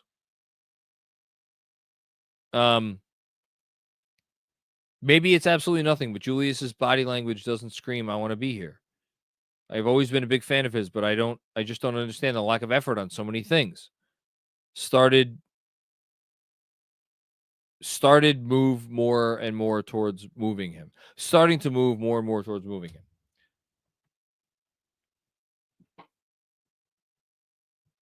That's not limitations. Has nothing to do with limitations. Thanks, Zach. Dan Hidalgo, what's going on, Dan? If it can look like that, it was worth going all in. You have to grasp onto that right now, Dan. It is the glimpses, right? Look, some teams in the NBA, they never find the consistency. They're always a roller coaster ride. It's never consistent enough to win a championship. I have faith in this culture, in this head coach, in this superstar, in Jalen Brunson, and this foundation to believe that they will take the best of what they are capable of, and they will say, we will tap into that, and that it will get more consistent over this year and over years to come. Does it mean that they're going to win a title? You need luck to do that, but I think the consistency will be there more and more. Thank you, Dan. Bernard Richardson with another one. Thank you, Bernard. How does the end of year Brock Aller get a third team to step in the middle of a trade to reroute DiVincenzo back home? Man. I don't. Yeah. Look. I don't know. I think Minnesota's going to hang on to Devo. And I think Devo's going to figure it out. DiVincenzo is not going to morph back to being an inconsistent role player. That dude is too good. He's too good. He's too good. He'll be fine. I don't know if it's going to be here, but he'll be fine. Thanks, Bernard. Al Boogie NYC. What's going on? Thank you for the contribution. I appreciate what Randall did for us, but man, I'm so glad he's gone. We just watched the whole Julius experience in one game. Unfortunately, we'll never be a winning player, and the front office saw that. I'm gonna give you two things. One, I'll say again. Fred Katz is reporting today that the front office and Julius's camp were never close on an extension. And if I personally, and this is not from Fred, if I personally had to wager a guess, I would guess that the front office never even entertained anything beyond like, yeah, we'll maybe tack on another year or two at a number that is like extraordinarily team friendly. In other words, we're not going to make you a serious offer. But again, Fred's reporting the two sides were never close. And number two, I always think back to something Zach Lowe said, which is that in a perfect world, Julius Randle's probably your sixth man if you're a team looking to win a championship. Doesn't mean he can't play a lot. Doesn't mean he can't play 30 minutes a night or close to it. But when he is a fundamental cog in your team, it's just so freaking hard with all the other stuff that comes with him. So I don't know. Thanks, Boogie NYC. My unpopular opinion. I can't wait to read this comment. Thank you for the contribution. 30-20 is cool and all, but I was more impressed by watching Mikal Bridges move around and effortlessly, easy for me to say, score and pass the ball. So many easy points tonight. Cat has me spoiled already. All of us. He has all of us. Again, I just like not to belabor the point, but hold on, I'm in the wrong thing, of course. In terms of your leading scorers in the league, so Cat,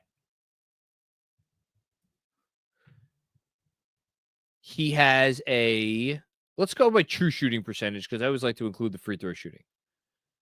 Cat's true shooting percentage is 65.6. He has this is according to NBA stats, 26.9 usage rate. 26.9 usage rate, 65.6 effective field goal percentage.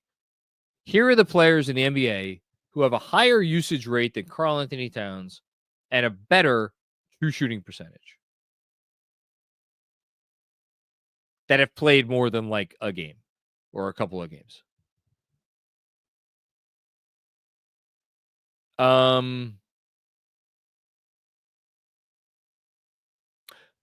Nobody.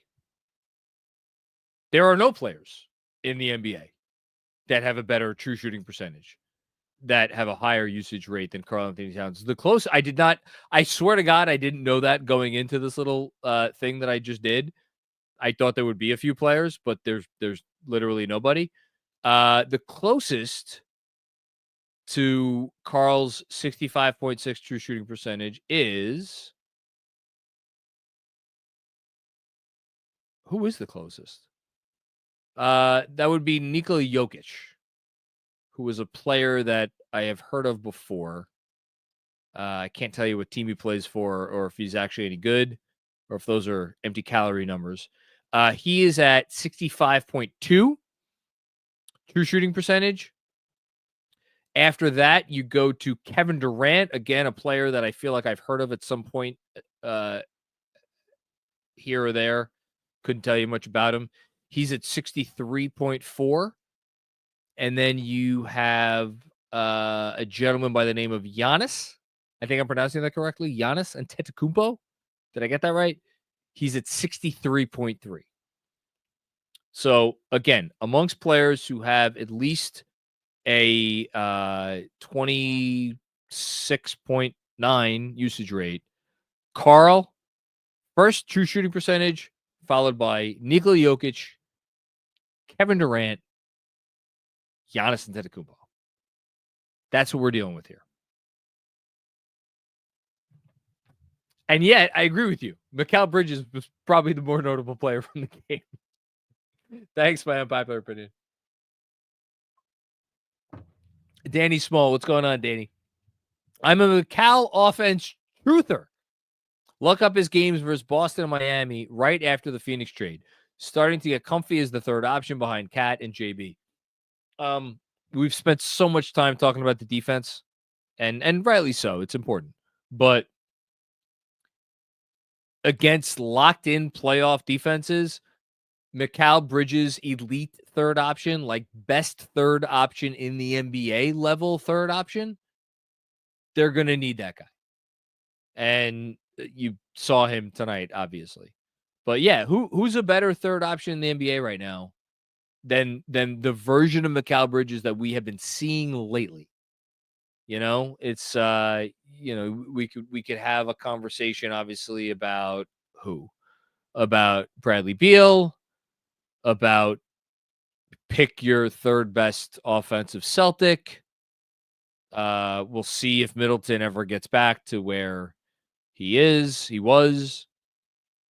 I guess Bam, right? Bam, probably. Paul George, I forgot. Sorry, my apologies. I forgot about the Sixers' big three. That's my bad. They should be number one when they're healthy, which of course will be on the 12th of fucking never. Yeah, I don't really see anybody else that belongs in this conversation. The Kings, whoever you think their third best offensive guy is. So like, yeah, but Mikal has to be, let's say in the top five. Top five. Thanks, Danny. Hush Zoo, December Mikal, you will not be forgotten. Stud. I love all the Mikal Bridges praise. See? We do have the smartest fan base. Thanks, Hush. El Coriano 11. Assuming no trades, where would you rank the second unit, the slash backups, Deuce, Cam, Precious, and Mitch, compared to the rest of the contenders? I mean, I don't even know who's a contender right now. See, like, I don't know what to do with that because Boston has Horford and Pritchard, and then some other very useful pieces. Now, Horford and Pritchard and Deuce probably go 6-1, half dozen the other. Pritchard's had a very special season, so he's ahead of Deuce. And then Horford's better than, anybody else you mentioned. But, like, they're very top heavy. It's about their top seven. And for all we know in the playoffs, they may only play seven guys. Cleveland, I mean, they're deep.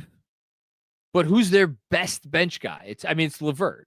But, after that, it gets a little shaky. Again, if you're talking about playoff basketball, two-way players, the whole thing.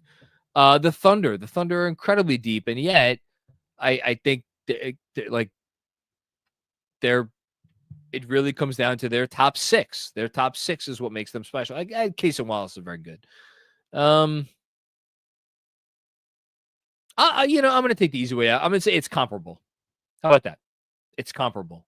And I think the performance over the course of the season has lent credence to that argument that at the very least it is comparable. Thanks, El Coriano. OG team. I am a proud Randall hater. Good riddance. Oh man, that's a tough. I should have had a paper plate ready for tonight. Thanks, OG team. As we cross the 2-hour mark, Zachary Gibson, what was at the game tonight? Oh, cool, man. That's awesome that you got to be there. What a time. So many Wolves fans there, not many Knicks fans. I mean, I would hope it was all Wolves fans there. All of them screaming to send Randall and Devo back to New York. Yeah, I do feel bad. I feel bad for Dante a lot. And look, that it harkens back to my reaction the night of the trade. I had a tough time wrapping my mind around the Dante piece of it. And I feel bad for him. Julius has gotten a lot of accolades, and I think he parlayed his experience in New York into some real, genuinely significant national exposure, and he's made a shit ton of money. So I don't feel as bad for him, but I hope nothing but the best for Julius. Thank you, Zach. Busy, what's going on, Busy? I have to go back and watch, but something felt different on offense. Is Josh and Mikal redundant? Josh is usually the second perimeter creator. Mikal did it tonight. You might be onto something, Busy. I've spitballed it a few times. The numbers, I haven't looked. I haven't looked at them in a little while, but when a few weeks ago, like 3 weeks ago, I was playing around with the numbers, and like I came away from my deep dive feeling like there's something about Bridges and Hart together that's not working great. Because if like you took Hart out of the starting lineup and like put like Deuce in, I think it was very good. And if you took Mikal out of the starting lineup and you put Deuce in, it was very good. But those two guys together, and like OG is great regardless of who he plays with. So I don't know, man. I think the big takeaway from all of the comments tonight is that like Mikal Bridges getting more involved in the offense. 2 thumbs up. Let's get more of that. And I like, yes, yeah, absolutely. But then what is Josh Hart doing? Because like Josh Hart is at his best when he is involved. And OG Anunoby, we're talking about him as a freaking potential all-star.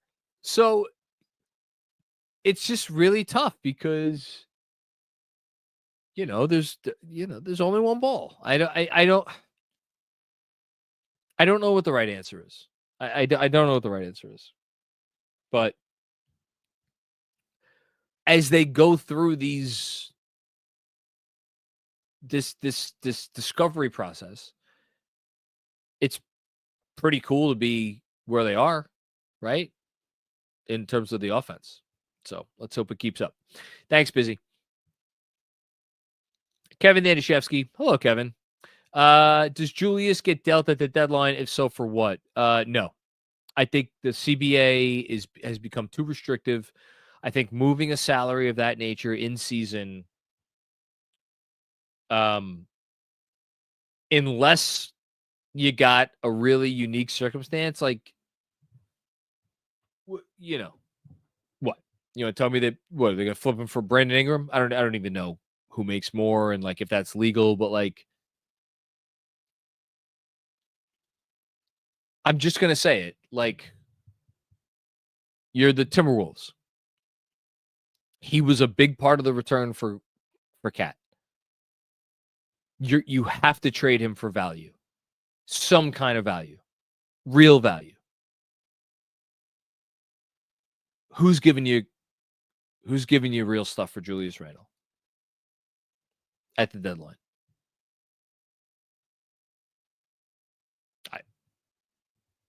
Find a team. Find me the team. And you know what? Again, just be honest. I'm just happy I don't have to have these fucking conversations anymore. Because I've had them for 4 years.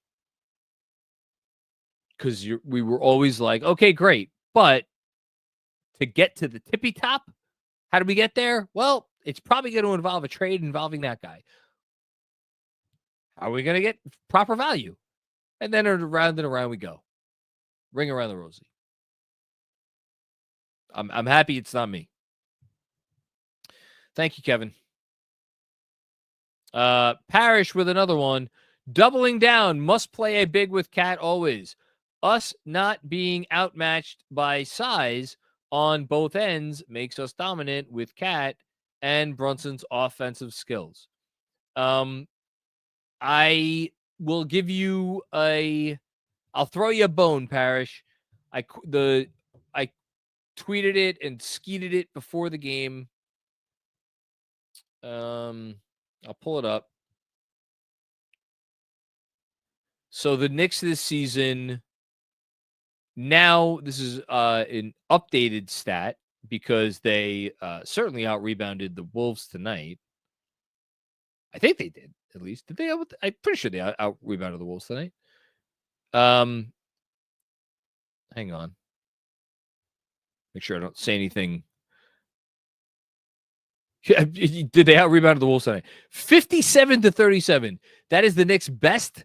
I believe it is their best rebounding margin of the season. Anyway, so what I was getting at. So now with tonight, the Knicks are 15-2 when they win the rebounding battle. They're 1-1 when they have the same number of rebounds as their opponent, and they are 1-7 when they lose the rebounding battle. So if you start Precious and Towns together, you give yourself a great chance of winning the rebounding battle. I wonder, is there a way or ways to ensure you always win the rebounding battle without compromising your starting offense to such a degree? Thank you, Parrish. Kevin Danishevsky with another one. Sole possession of third place, 52-win pace, but the season ended versus Atlanta. Nah, I mean, look, I don't blame anyone for being upset after that game. It happens. It was a bad game. And people were mad. Jay Vertical, what's going on, Jay Vertical? 6 firsts, not only for McCall, but as well as a discounted Brunson and probably a discounted McCall. This group of guys will be here for 4 years at least. It will be a journey, 4 years to figure it out. Let's go Knicks. Listen, Jay Vertical, you're preaching to the choir. I've been saying versions of everything, mostly the part about the runway. They have a legit 4-year runway. You win it one time. You win it one time in 4 years. This ain't the Lakers. We're not the Lakers. I'm sorry to say, everybody, we're not the Lakers, where there are people looking at that bubble championship and being like, well, was it really worth it? You know? No. You win one freaking championship in the next 4 years or however many years that you got this group together.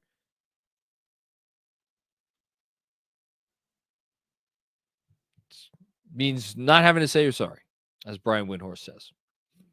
Thanks, Jay Vertical. My unpopular opinion with another one. OG's floor is still everything that we need from him. Elite wing defense, stretch the floor, and he simply makes the defense make sense most games. His floor is, here's a good one.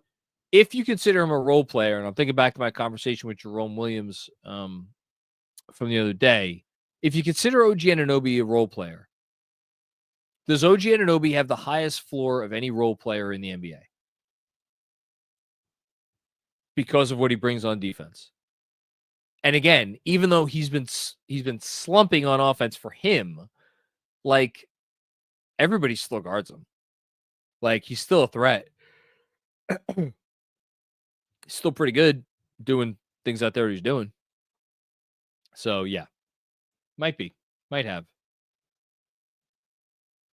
Thanks, my unpopular opinion. Manny Campos with another one. Just sending a shout out to my friend Navy Blue 76 in the chat. Great guy, but loves all caps. Love KFS. Let's go Knicks. Shout out to you, Navy Blue. Nothing wrong with a good old capital letter every now and then. And thank you, Manny.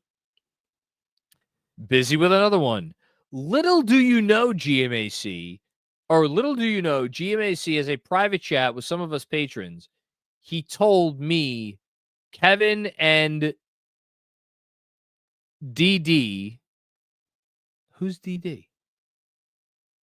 Steak frites are on you. We coming to collect Saturday.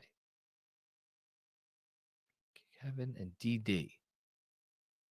I don't know who DD is. Should I know who DD is? Someone's tell me who DD is. I don't know. Either way, I'm happy to buy someone steak frites. I like steak frites. Steak frites are good. I will not be partaking. I have high cholesterol. I'm 41. Sucks. All right. I think this is the last one. Adam DeFulvio. Thank you, Adam. Adding on top of your existing generosity tonight. I think this Randall never being a winning player isn't fair. He is a winning player in the right spot. Here's my devil's advocate point, Adam. And I agree with your sentiment.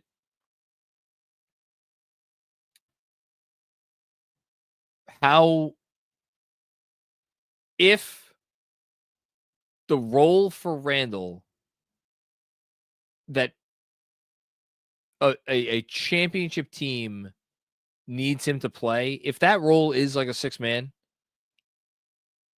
how accepting is he going to be of that? And how effective can he be in a situation where the role that he has to accept for the betterment of the team is one that he has a significant. It is difficult for him to accept. I'm not saying he could, like, the only way he could ever be part of a title team is if he's a 6-man, but we're a decade into his career, and the stuff that you see him do on a regular basis is just, if you're a team hoping to win a title, it's a lot to overcome.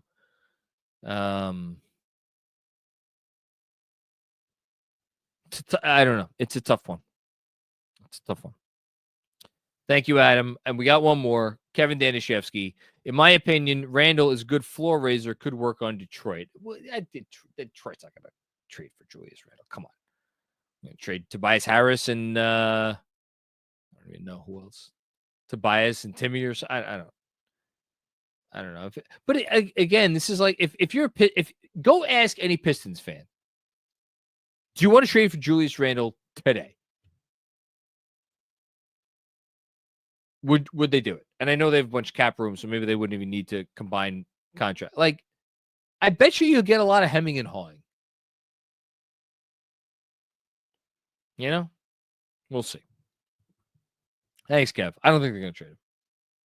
Not for the deadline. Okay, I think that's it. One last time, I'm going to pump up the watch party on Saturday against the Pelicans 2 days from right now, or tomorrow if you're listening to this on the podcast version. It actually is tomorrow, regardless. It's Friday. Tomorrow is Saturday, so the watch party is tomorrow. Come, wear your ugliest or silliest or whateverest jersey, win a prize. Juan Please will be flowing there. It's at T-Squared Social, 42nd Street, just down the block from Grand Central Station. Be there or be T-Squared. I'm excited for that night. I hope everybody else is excited for that night. And so there we go. Thank you, everybody, for watching another episode of the Knicks Film School post-game show. It's after 2. Mark, I'll ask you if you want to come up and say anything, but I feel like you probably want to get the fuck to bed. Are you coming up? I'm just coming up to affirm to reaffirm what you just said. Yeah, I'd like to get out of here. How the hell am I going to write a cogent newsletter? I told you not to challenge Danishevsky to find a trade. I knew he would come through right at the end. He could have given me a lot more to. I know, no. You're right. He took it easy on you. He did. I'm sure. Kev, hit me up with a DM later if you got something else. Okay, Mark, you're the man. Thank you. You too, man. And everybody, thanks for watching another episode or another post game from Knicks Film School. We'll be back with more fun and games before you know it. Peace out.